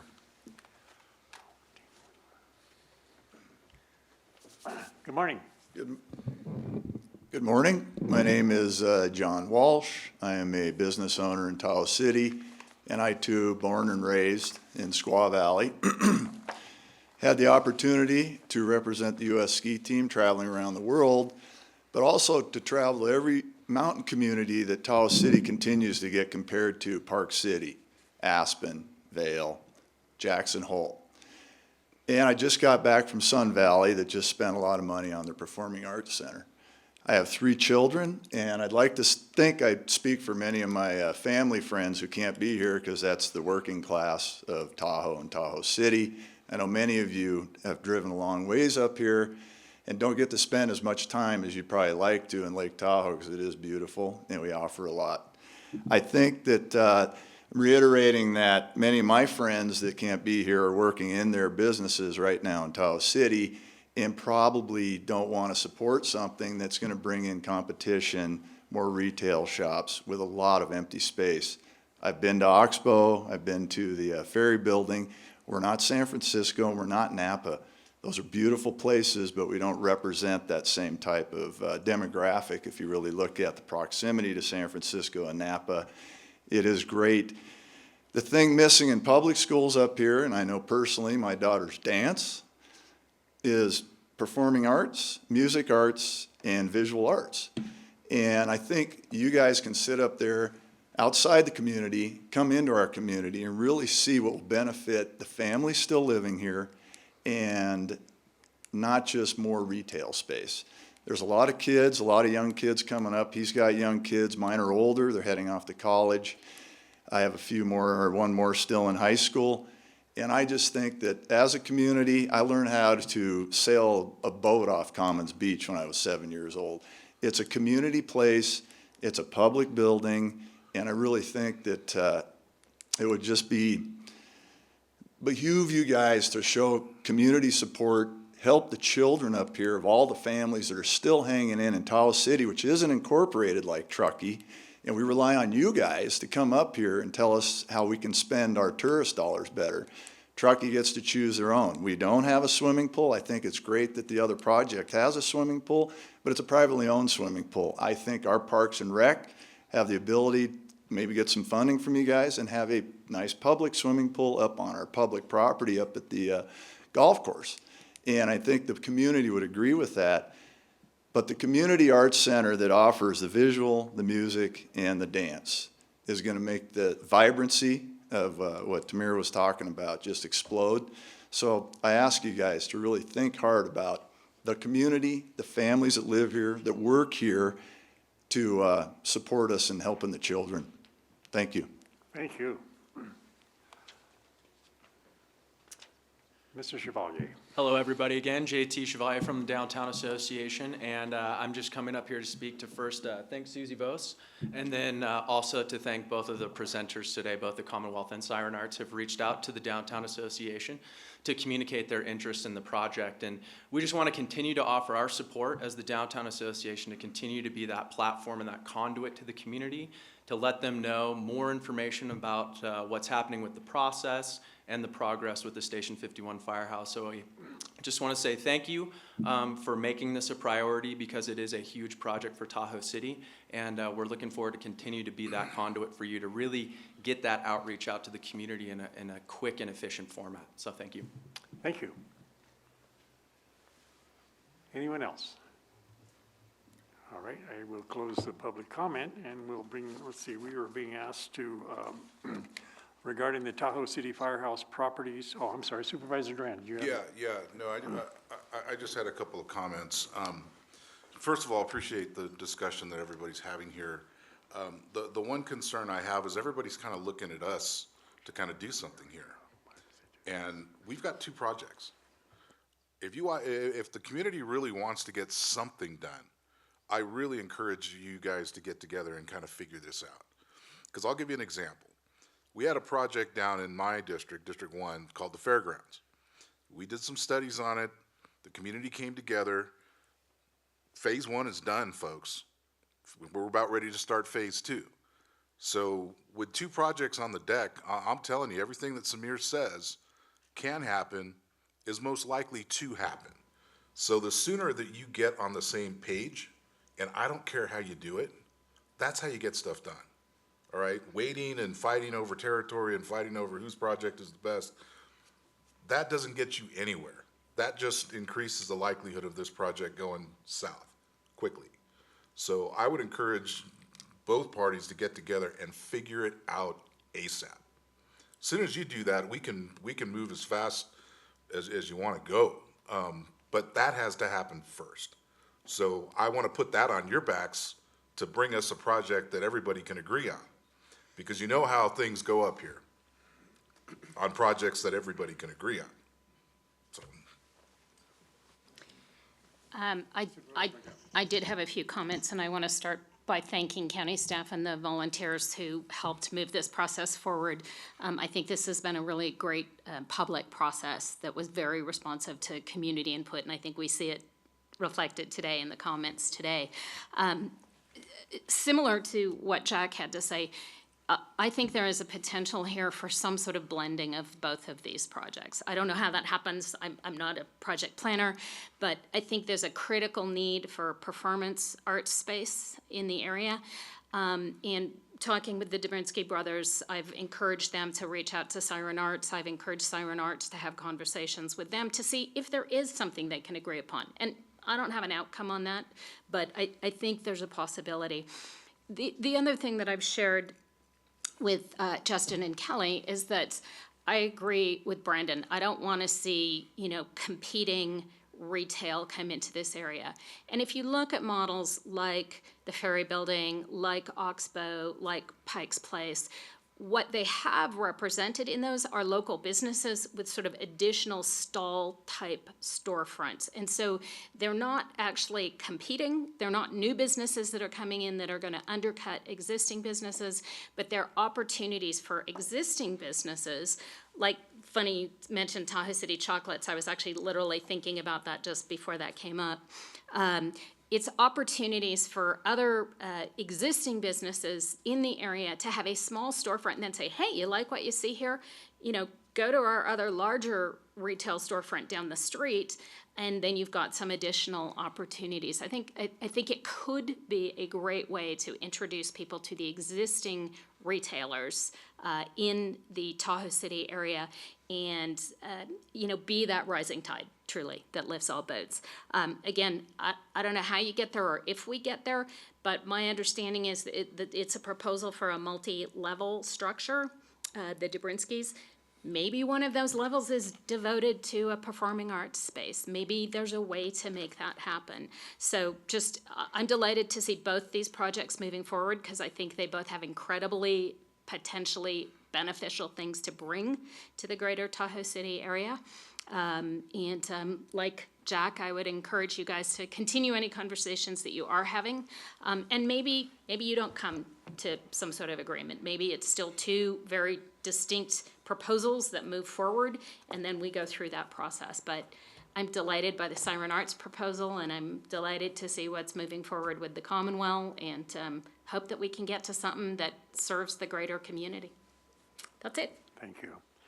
Okay, then, we were asked regarding the Tahoe City Firehouse Properties, former station number 51. We're asked to direct staff to work with the top two respondents to further study the financial and development feasibility of the proposed ideas for reuse of these properties. What's the pleasure of the board? So moved. Second. It's been moved and second to move the item. All those in favor, please say aye. Aye. Any opposed? Any abstention? Thank you all for your presentations and your comments. Now, having finished timed items, we're going to move to Public Works and Facilities, Capital Projects Update from Mr. Peter Kratz, and I'm going to turn the gavel over for a minute to the Vice Chair. Good morning, Chair, before you leave, and members of the board. Peter Kratz here, Assistant Director of the Department of Public Works and Facilities, here to present item 6A for your pleasure regarding capital projects across the eastern portion of Placer County. No action is requested of this item today, for the record. And a little bit of framework here, I think dovetailing in with the last item, this is really the side of local government providing the infrastructure that's needed, I think, to help work synergistically with land development projects like the former item you just heard. And so I just want to lay that framework out of a lot of the projects I'm presenting today are really hopeful that we're inspiring private redevelopment, for instance, in both our big North Shore communities and through other areas of the county up in the east side. So I'm excited to report, get this going here for you. I'm excited to report on a number of active and significant projects, 9 in fact, as you can see here. They all relate to active transportation. That is not just addressing traditional transportation needs, but improving mobility for the pedestrian and cyclist as well, and enjoyment of commercial and recreational amenities. And really not to discount the fact that we have a public transit system up here known as TART, so everything we do up here kind of relates to encouraging more use of public transit as well. We call that active transportation. The list comprises a list of projects here either in planning or construction. So there's the big one, Kings Beach Commercial Core Improvement Project. Ever since we completed this project, a lot has been going on throughout the North Shore and West Shore of Tahoe, along with other areas of eastern Placer County. This project really set the bar for addressing not just water quality, which is so important for Lake Tahoe, but multimodal mobility throughout the region. And I'll steal Samir's comment, vibrancy. I mean, we really put a lot of effort into streetscape furniture, sidewalks, a safe and an improved place for pedestrians to get around, to get out of their cars, to walk, to enjoy the properties that are out there today, and hopefully, again, to encourage more private redevelopment. This project is complete. We haven't set a ribbon cutting yet, so I'm hoping maybe in July or October when your board returns, we can actually do a ribbon cutting. I know it seems like this project's been functioning for a year or more, but it really just did finish last year with one of the last public parking lots that was built for this project.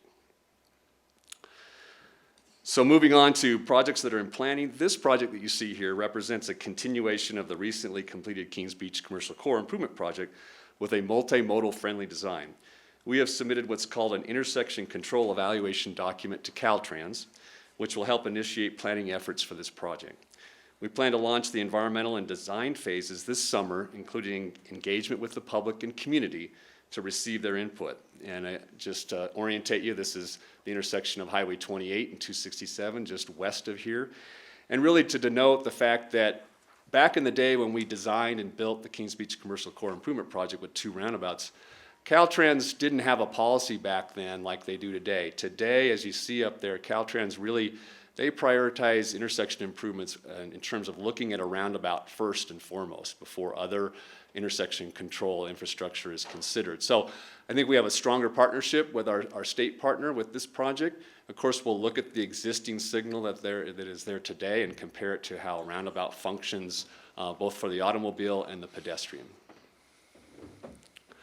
Moving over to Tahoe City, this important planning effort in Tahoe City was launched a few years ago. A planning document resulted with several key recommended projects for improving multimodal mobility in downtown Tahoe City.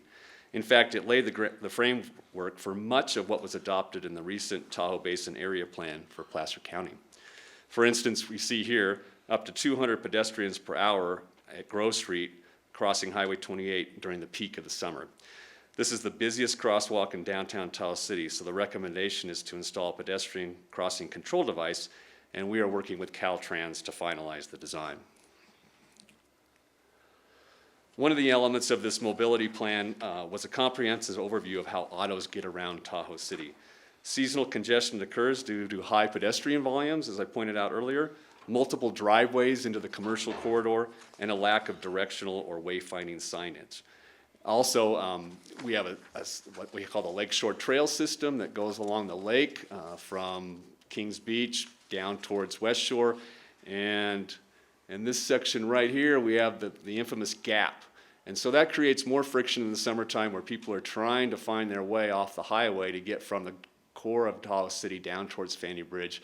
And that's an important element that we looked at in our planning document to really make sure we can make that happen. And it actually dovetails in with the fire station project that we want to, again, provide more multimodal mobility infrastructure in that area.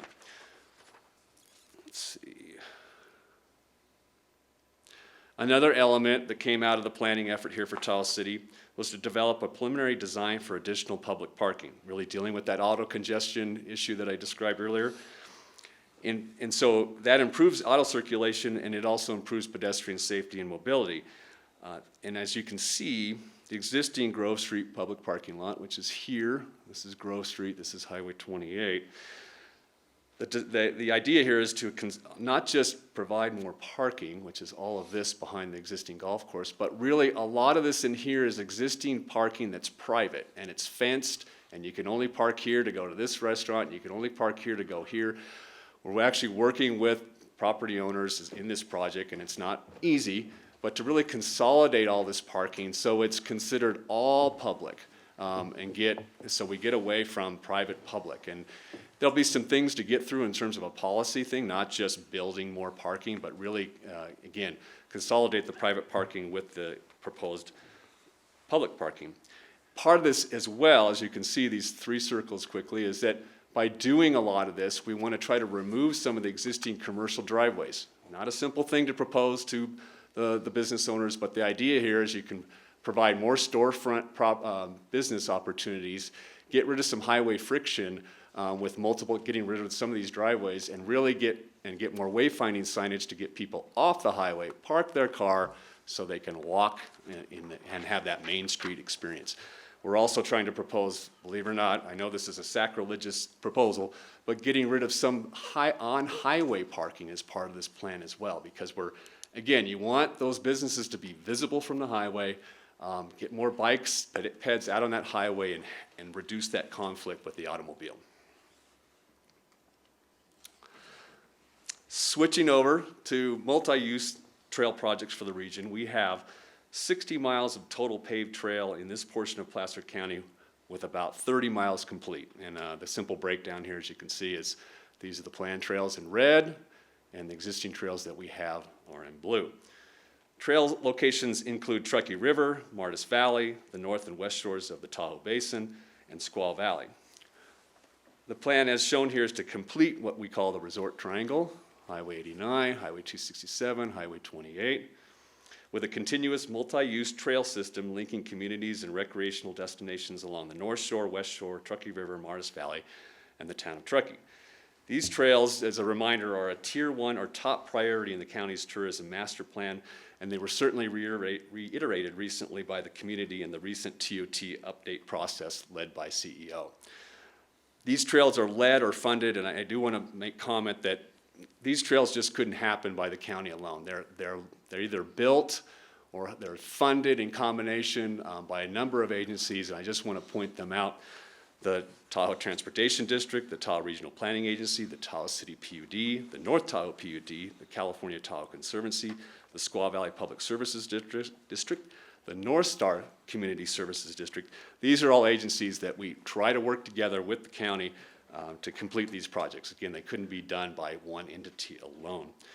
I do want to point out, but to do these 30 miles to make this full connection is probably up to $3 million a mile. I know that sounds amazing, but when you consider the mountain topography up here and just the right-of-way needs that we have in these certain sections that are not built, that drives the cost up, quite frankly. A few things to point out on the projects listed. I've broken it up in the key ones that we're working on right now. This number one, the Truckee River. It's not just a trail, but it's recreation and access too along the river. It's key that this section has a lot of places where people want to get on the river, where they want to launch their boats, where they want to fish. We're really not just talking about a separated trail from the highway, but formalizing areas where people can get on the river and recreate. Number two, the North Shore Trail, just to point out there, that's about 8 miles, but we've reduced it by 2, and I'll talk about that trail in a minute, the Dollar Creek Trail. We're making progress by getting the North Shore, or the Lake Shore Trail advanced all the way to Kings Beach. And then the Martis Valley Trail is it is Martis Valley, but the idea is to connect one day up and over the Tahoe Basin watershed boundary into this trail system. And we're hopeful that a part of this trail crosses U.S. Army Corps land, which has been a long time in the planning stage. It feels like, I shouldn't say it feels, but we've had some good discussions lately with the Corps and the tribal folks that have ancestral land out here to get this trail under construction maybe this year. We're hopeful. Moving on to the summit, we have the Memorial Overland Immigrant Trail beginning construction this year and being built in phases to connect with Donner State Park to the east, and then connect with the trail system all the way down to Auburn. And the main alignment is here through Serene Lakes area where Supervisor Montgomery resides, and then on through here in Sugar Bowl. And what's different about this trail system is it's mainly dirt versus paved, but little bit on economy of scale that this part of the world doesn't necessarily require a paved trail system in our view, so a lot of this will be done at a cheaper price, being that it's dirt. Okay, and finally moving on to some projects that are under construction. I think you heard a little bit about this today. This is our biggest capital project under construction in the region, and as known as the Truckee River Bridge Project. We also refer to it as the Fanny Bridge Project. And I want to spend a little bit of time here and just reorientate you. We've come to your board a number of times on funding and other issues. A bit on funding for this project, we worked closely with the Federal Highway Administration. They were the folks that we were successful in landing federal money. We worked closely with the Tahoe Transportation District. They're the lead agency for this project. So they were instrumental in landing the federal dollars to fund the design, permitting, and construction of the 3 projects that you see there. Placer County stepped up for the required non-federal match, as you see here, and we provided over $4 million in a combination of transient occupancy tax dollars and traffic impact fee dollars. So that was, I think we were largely successful competing across projects in California and the Western U.S. because we provided this large 21.5% local match, where normally it's only 11.5% required. And then just to point out, we'll go into details on these 2 projects. The Meeks Bay Trail project is not in our jurisdiction, but it's a key trail for, again, circling the lake, hoping to circle the lake one day with a separated path. This connects into the Meeks Bay area, a very popular recreation destination. But I'll focus on these 2 projects within our jurisdiction. Again, a little bit on framework for this project and what's being provided, and a little bit on construction started in 2017. Best case scenario is it gets finished this year, but I'll talk a little bit about that, dovetailing in with some of the public comments you heard earlier today and some of the concerns about when construction is going to occur and the impact of construction. But just to remind you, 3 new roundabouts in Tahoe City, 2 new bridges, all the utility relocation efforts. Some of the work has started, some of this has been complete, and I'll go a little bit into that as we move forward. I think what I want to really focus on for the county side of all this is that you see that bottom bullet, old SR 89. So that's a section of Highway 89 today that's owned and managed by Caltrans. That will become ours, along with Fanny Bridge. And it really opens up the opportunity, like we've talked before to your board, about seasonal events like parades, farmers markets, crafts fairs, things that we have limited space in Tahoe City to do. Now we'll have 2 roads crossing the river. This will be a county road that, again, we could potentially shut down during those sorts of events. We also talk about using seasonal parklets, and a parklet is something that you can use just the shoulder of this county road for benches and tables out in front of something like the bridge tender. So it really opens up things for mobility in this part of the world for the pedestrian and the cyclist and the people that want to get around to businesses in that area. A little bit about more on this section of road that I think is really important for, again, on the county side, is that we came to your board in 2016 and we asked for, of which you approved the right-of-way relinquishment request. We will not officially accept this section of road or the bridge until everything is built through here, and we deem it as engineers as being in a state of good repair. The relinquishment area is about a 1/4 mile of roadway that you see here, including the Fanny Bridge. And then a little bit on just the roundabouts again, what we call the west roundabout, the east roundabout, the Y roundabout. It really forms this triangle that I showed you here. You can't see it here, but the other west roundabout is up here, 89 to Truckee. Again, these are the renderings of the 3 roundabouts that will go into construction this year, we're being told by the contractor. I think that what seems out of place is this photo down here. Like, what's that all about? Well, that's actually the feds and the county working closely with Caltrans staff, because they're going to be the ones maintaining these roundabouts. You know, we've heard a lot about the small size of our roundabouts in Kings Beach. They were difficult. We had a lot of right-of-way constraints, so we couldn't build them as big as we'd like to. We have more real estate here for these roundabouts. These will be built bigger than the ones in Kings Beach, and we really work closely with Caltrans staff to make sure that their equipment can navigate these roundabouts. Moving on to the Truckee River or the Fanny Bridge, that will become a county-owned and managed bridge. If you go out there today, I think most of you know there's only one sidewalk on the lakeside. It's about 4 to 5 feet wide. The new bridge will be wider, and it'll have 6-foot sidewalks on both sides, making this a lot more pedestrian friendly than it is today.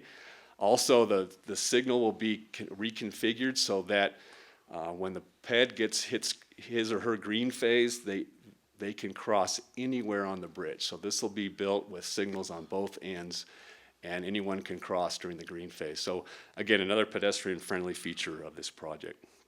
A little bit on construction that occurred last year. This is the west roundabout, just some active construction occurring when the project was launched last year.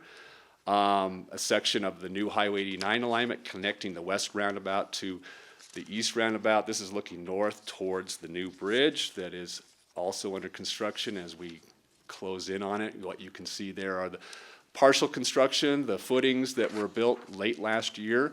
Contractor's been challenged a bit by the high river flows from 2017 and into this year as well.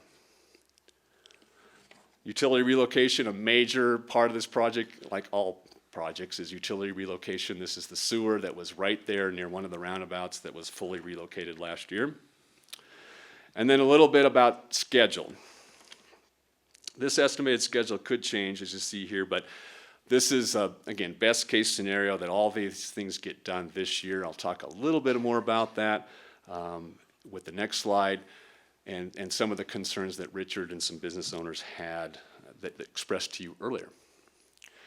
And so this is something, these are recent details received by the contractor for building the Y roundabout. One of the most significant impacts with regard to construction this year due to a high concentration of commercial businesses, including associated driveways. And you heard about this through the concerns of the business owners on this part of the intersection. The impacts from this construction will include temporary loss of parking, restricted access, and up to 20-minute delays. Very similar to how when we built the Kings Beach Commercial Core. We did have a lot of impacts, but we're expecting the contractor to recognize the fact that he can't close things down even during, especially during the peak part of the season in terms of driveway access and that sort of thing. We only recently went out and spoke to business owners as we just received a contractor schedule that shows some detail on their approach and schedule. As mentioned earlier, I think from other folks during public comment, I believe you received some written correspondence on the matter, and county staff is committed to work with the Federal Highway Administration and the Tahoe Transportation District to meet with affected property owners and look for opportunities to minimize the impacts during construction. And so that's what we're in the middle of. We're still receiving information from the contractor that ultimately the federal folks that administer this contract accept or deny their schedule, that contractor's schedule. So it's a triangle of agencies working together, working with the contractor, massaging their schedule as it comes forward. We know that we can't direct work under these types of contracts, so it's a delicate balance in respecting the fact that businesses in this part of the world, they rely on these peak periods where it's the only time we really can do construction oftentimes. So we have to, it's a surgical approach for sure, and this is one of the biggest potential impacts from this project for construction. Moving on from the Fanny Bridge project, the Dollar Creek Trail. This trail is bundled with the Fanny Bridge project and is being built by the same contractor. Both federal and county funding supports construction of this key trail, comprising a portion of the Resort Triangle Trail Network I mentioned earlier. And just real quick, not a great rendition, but it's from the plan set of the alignment. And what I want to point out here is it's about 2.2 miles long, and it takes off from the existing Lakeshore Trail that goes this way into Tahoe City. It crosses Highway 28. And it goes 2.2 miles into the Cedar Flat neighborhood. And what's important about this is that we want to build the whole project, the whole trail all the way to this direction towards Kings Beach. But while we're doing that design of what's called the North Tahoe Trail to the east, this trail really has independent utility because it connects in with an existing residential neighborhood. So folks that live in this part of the world or visit can get on this trail and make their way all the way to Tahoe City by foot, by bike, and be off the highway. And this was some construction that occurred last year, so we're hoping it'll be done. And I'm hopeful that when your board returns in October, we could do a ribbon cutting on this project. So I also will point out that in terms of transit-oriented development, this trail is right next to a recently built TART shelter on Highway 28. This project will include a public parking lot so people can park here, get on the trail, go in either direction to their neighborhood, to downtown. And then finally on this project, I'll just say there is a Dollar Creek and there is a bridge crossing it as shown here. It's not a big creek, but it's big enough where we had to put in a pretty big bridge. Moving on from those projects in the Tahoe City area, we have Speedboat Beach, which is a very popular public beach, I think you know. The county maintains this. It's east of Kings Beach, below a quaint little neighborhood known as Brockway. I spent a lot of time down there over the years dealing with a lot of things like parking and this and that because there's just not a lot of parking when it gets really busy. But I think we dealt with that pretty well. What this deals with is really dealing with the amenities down near the beach. This summer, we hope to build plumbed restrooms and get rid of stinky things like that, these porta potties. Rebuild the stairs, which you can't really see here, but they're wooden dilapidated stairs. We're going to put in metal stairs. And then interpretive signs that talk about being a good steward to Lake Tahoe as well. South Shore Drive, like we did across most of the county, there was some road damage this year. One of the bigger damaged areas was actually at Donner Lake, the south side of Donner Lake. The neighborhood experienced some significant flooding here, but the repair should minimize future flooding, and funding from the Federal Emergency Management Agency, otherwise known as FEMA, is expected to cover the bulk of anticipated construction costs. This project should be complete later this year. And then a little bit on final project here to summarize. This is an item you'll hear more about later regarding much needed road surface work on the Tahoe roads. With the new gas tax revenue, we are looking to treat up to 11 miles of roads in Tahoe this year. These are roads categorized as very poor by the Pavement Condition Index system. These roads are located in the Alpine Peaks and Tahoe Pines neighborhoods on the West Shore. The West Shore roads tend to be some of our most beat up from frost and heave conditions and the mountain topography that we have up here. So we're excited to roll this project out, and you'll hear about the formal presentation and hopeful approval of the contract for that. And this includes some other roads as part of that Tahoe overlay project. This is the Alpine Peaks area. And finally, I'll just mention a little bit and conclude my presentation. This is our construction and planning schedule for many of the projects I discussed today. The Tahoe overlay project not shown here should be constructed this summer. As you can see, the longest duration project is the Fanny Bridge project, which impacts with impacts occurring on both highways 28 and 89. Again, I just want to reemphasize we are working closely with the project team and business owners to minimize those impacts as much as possible. And with that, I'll conclude my presentation and be available to you for questions. Thank you so much for your time and attention. Thank you. Supervisor Montgomery. Peter, thank you for a very comprehensive overview of everything from the summit to the state line. Much appreciated. Yep. Wanted just to take the opportunity to weigh in on a couple of things. Many of these things are things that you and I have discussed in the past, but just want to take the opportunity to reiterate them. Would love to figure out a way in Kings Beach to get some mid-block crossings that are lighted, so that we can take some of the stress off the roundabout pedestrian crossing. That continues to remain to be a challenge for both pedestrians and vehicle operators. And it would just be great if we could redirect some of that traffic from right there at the roundabouts to either better signalized corner crossings or even mid-block crossings. And I think that would tie in with what we're planning to do with the Tahoe City mobility piece, particularly around the crossing right there by Fat Cat. So just, you and I have discussed that, so just wanted to put that in there again. In terms of the vehicle circulation and parking for Tahoe City, for the Tahoe City Mobility Plan, let's just make sure that we're working with the TCDA and all the business owners to keep them really fully in the loop on this. That was incredibly effective when we worked here in Kings Beach. Just that collaboration with the local business association and the opportunities they have for outreach kind of beyond what we have. That, just keep that in mind. Yeah, really good news on the Martis Valley Trail. Had some opportunities while we were back in DC to bring that up in a few conversations. Sounds like we're, with the help of the San Francisco Army Corps of Engineers office, that we're really making some progress with the tribe into getting to something that everybody can support, which will help with the connectivity around that. So anything I can do to help keep moving that forward, let me know.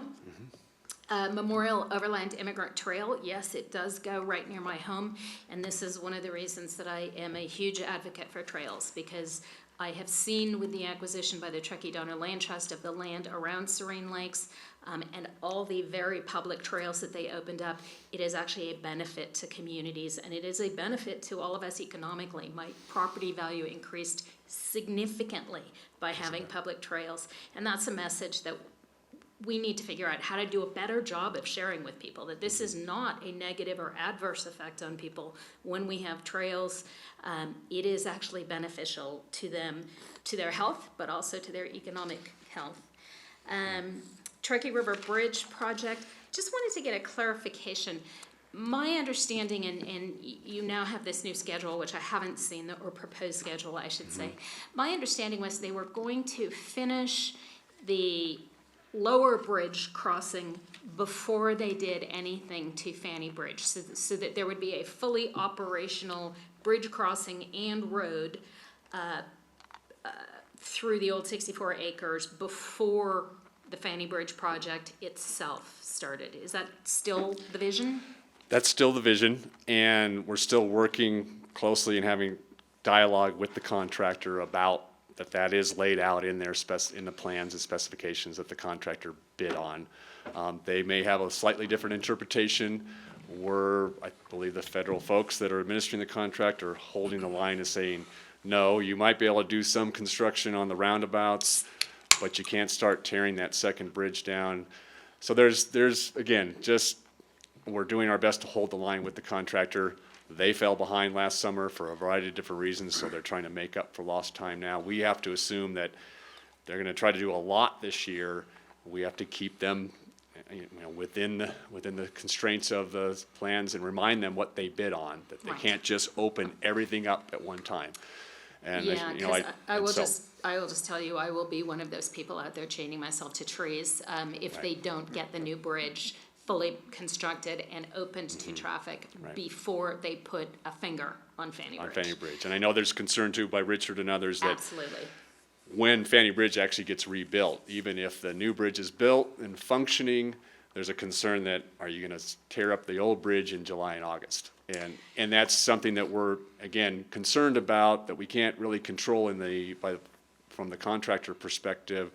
But again, I think we need to keep working with them. That my sense is that with everything they need to do with the roundabout construction and the new bridge construction and the new highway construction, the idea of them tearing up Fanny Bridge in the middle of this summer with all those other things going on, I just quite frankly don't see that happening. So I'm not too concerned about all those other things have to happen first before they can touch Fanny Bridge. okay, excellent. So.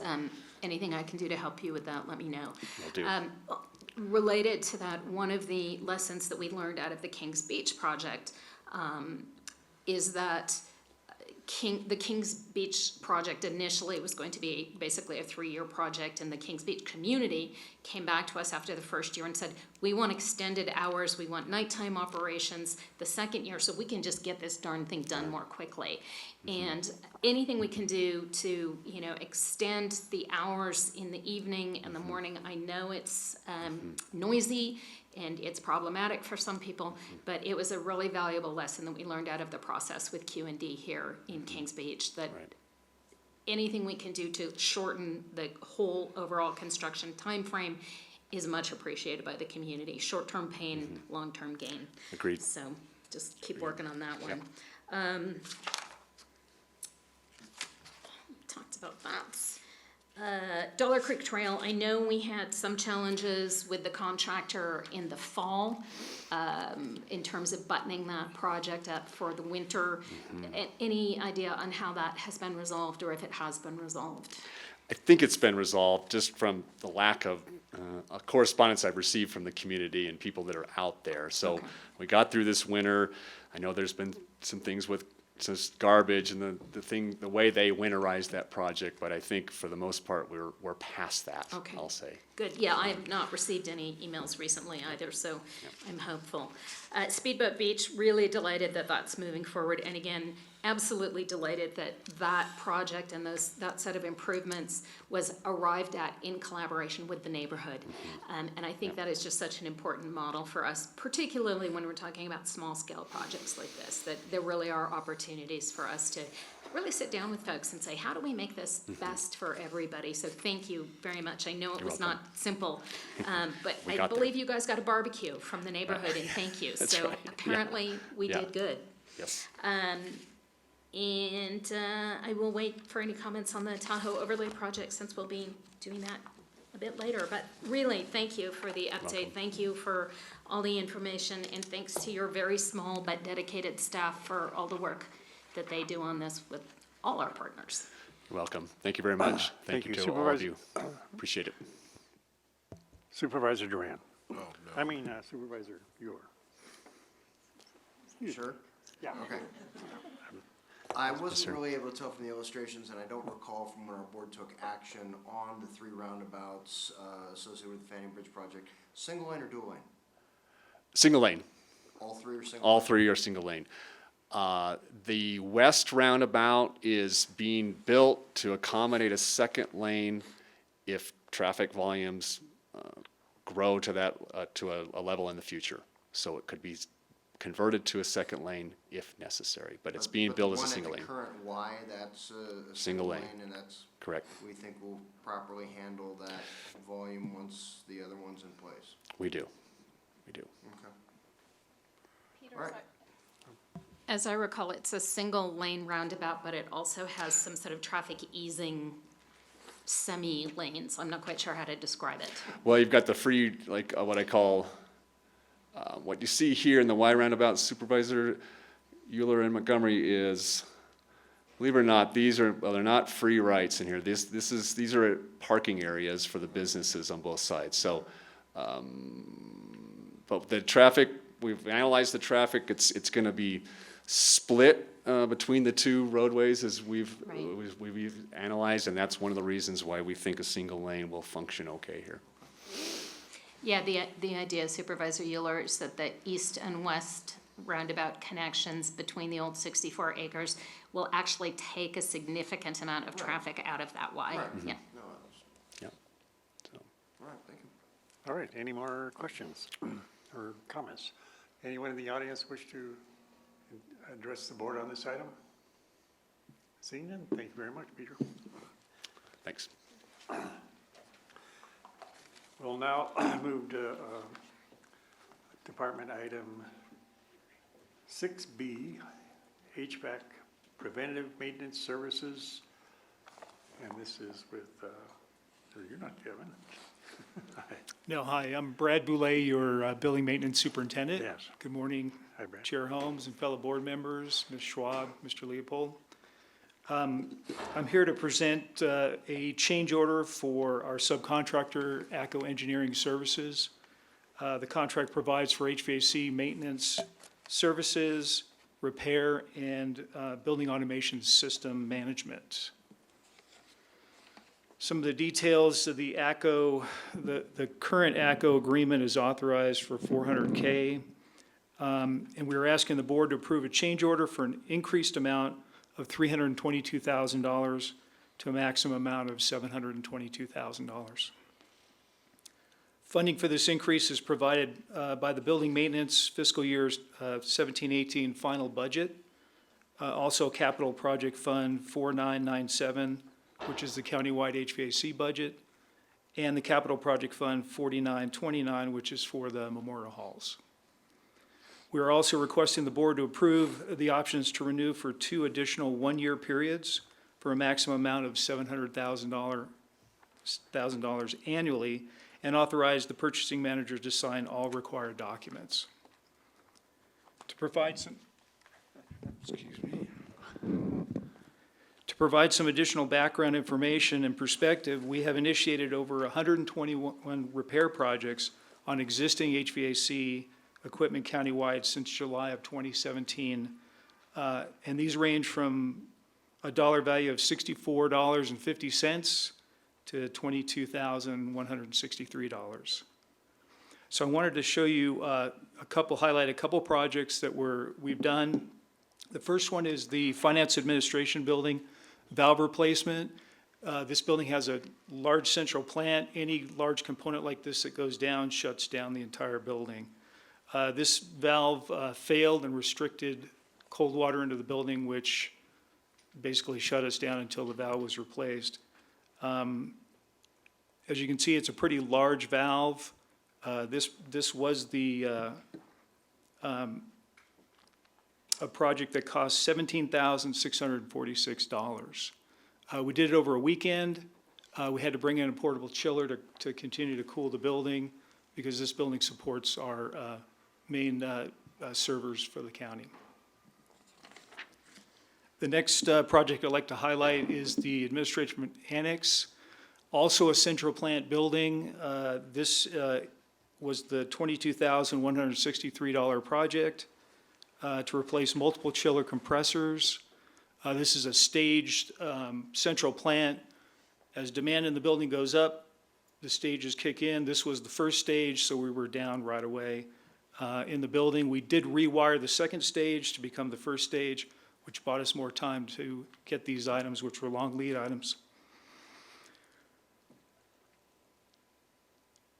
What I want to say, these are not glamorous projects, and there's no ribbon cutting at the end of them, but they're vital to maintaining our buildings. So we're hoping that the board will approve the increase to this change order, and I'm here to answer any questions you might have. Okay, any questions from board members? Seeing none, anyone in the audience wish to address the board on this item? Are you coming forward, Mr. Tabor, or are you just standing up? Okay, all right. He's getting ready to leave.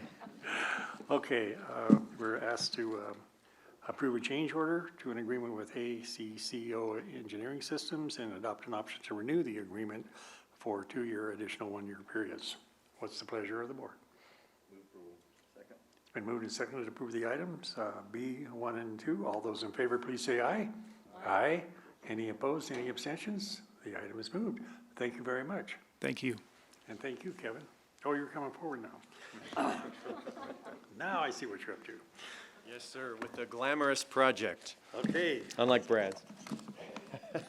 This is summer 2018 hot mix asphalt overlay project. Yes, good morning, Mr. Chair, members of the board. This next and final item on today's agenda is asking you to approve the award of competitive bid number 10700 to Tykert Construction of Roseville for the 2018 Placer County Hot Mix Asphalt Overlay Project in the amount of $3,314,000, $911.50. Excuse me, and authorize the Director of Public Works and Facilities to execute contract change orders up to 10% of the contract amount with no single change order exceeding $150,000. We opened bids on March 21st. 7 firms bid. Tykert was the low bidder at the amount previously mentioned. My engineer's estimate was at $3.8 million, and the high bidder was at $4.3 million. So we feel pretty confident that the bids were competitive. This project is actually a combination of 2 budgeted projects. We decided to combine them into one larger project for economy of scale. One portion is overlay of about a mile of East Roseville Parkway. The total bid amount for that portion of the project was at about $759,000. The other, and that portion of the project is completely funded with CSA County Service Area funds. The other portion of the project is in Tahoe West Shore, overlaying Tahoe West Shore roads, and that portion of the project is completely funded with SB1 funds. And that portion of the project bid came in at $2,555,000. Now, in regards to SB1 funds, the current projections that we received from the state in late March, the projections are falling short of what they told us we were going to receive about this time last year. So we're looking at about a $500,000 to $600,000 deficit in SB1 funds coming in. We'll know more in that regard over the next month, but it is entirely possible that we'll have to remove some of the roads from the Tahoe portion of the contract. So I'm sure you may have questions about that. And I believe that is all that I need to discuss. And so I'll turn it over to you for questions and comments. Supervisor Guler. Yeah, I'm curious, does the state provide any explanation as to why those revenues are coming in? Or is it an issue of revenues to the state coming in lower, or simply what's being allocated out to the counties being lower? As far as I know, no. We've received payments in January, February, March, and just yesterday we received our April payment. We're right at $1 million over those 4 months. The projection is by our final payment at the end of July, to get up to 1.9 million. The original amount forecasted was 3 million. Luckily, Tigard had a really competitive bid coming in at the 2,555,000. Hence the deficit of between 500,000 and 600,000. So in answer to your question, no, I think many people are asking why are the projections, why were the projections higher than what we're looking at right now? So we're kind of in the unfortunate position of maybe over-promising a little bit and under-delivering. On a consent agenda item, your board approved next year's project list for SB1 projects, and we were kind of forced to be a little bit deliberately vague, assuming the potential that the funding may vary next year as well. And I mention that because if we do have to reduce the amount of roads in Tahoe, those will be at the top of the list next year to be completed with those funds. Well, I would like for us to follow up and figure this out, because, it's one thing for fluctuations year over year to be 5–10%. But when they made those projections of what the gas tax was gonna generate, it was based off previous annual sales, which we know, they're recorded. So we know that number. Gasoline sales have not dropped by 1/3, and yet the revenue projection is missed by 1/3. So either the original projections were not based on real numbers, or they're simply not allocating the money out to the counties for road purposes, and that money might be finding its way somewhere else, like Madera for right-of-way acquisition or something. So I'd be really curious to know which direction, why are we looking at a deficit of 1/3 of what was projected? Definitely, we will and have been trying to follow up. I think that's, the million literally dollar question, at least for us. Thank you. Thank you. Supervisor Montgomery. Yeah, thank you. You actually clarified the question that I was going to ask, which is understanding that we have certain dollar limitations that we have to work within. And I think everybody gets that. It's just like your own, family budget. Any Tahoe projects, road projects that were proposed for this year that can't get accomplished will go to the top of the list next year, correct? Yes. Okay, I just want to make sure that both Lindsay and I hear that very clearly, so we can communicate that to constituents, and that this is not some nefarious plot by the county, but we're working within budgetary constraints. Their roads will still have priority, and that they will be part of the 18-19 roads management. Yes, and the several contractors, we were one of the first jurisdictions to go out with an overlay project of this size for this construction season, which I think is why we got really good bid prices. And where was I going with that? The contracting community appreciates that because it lets them get their ducks in the row. Because when September, October timeframe hits and their private construction is really buttoning up for the season, it's going to be hard for us to. In other words, I don't think we can use any of the 18-19 money looking forward to September, October with this contract. Right. Probably won't have contractor availability, or this contractor's availability. Okay, thank you. All right, seeing no more board comments, anyone in the audience wish to address the board on this item? Seeing none, we'll bring it back. We're asked to award a contract with Tahoe Construction of Roseville, California. I move that we approve the award of. I move that we approve the award of competitive bid number 10700 to Tahoe Construction of Roseville, California for the 2018 Placer County Hot Mix Asphalt Overlay Project in the amount of $3,314,911.50 and authorize the Director of Public Works and Facilities or designee to execute contracts change orders up to 10% of the contract amount. Second. Moved and seconded to approve the item. All those in favor, please say aye. Aye. Any opposed? Any abstentions? The motion is approved. Thank you, sir. Thank you. Thank you very much. And now we will adjourn to closed session, and I'll turn it over to County Council. The board will now adjourn to closed session to consider one item under existing litigation in the matter of Placer County versus S.W. Allen Construction. I've heard of that company before. Session to consider the one existing litigation and provided direction. This concludes the report out for closed session. And this concludes the business before the Board of Supervisors today. Thank you all for coming. We are adjourned.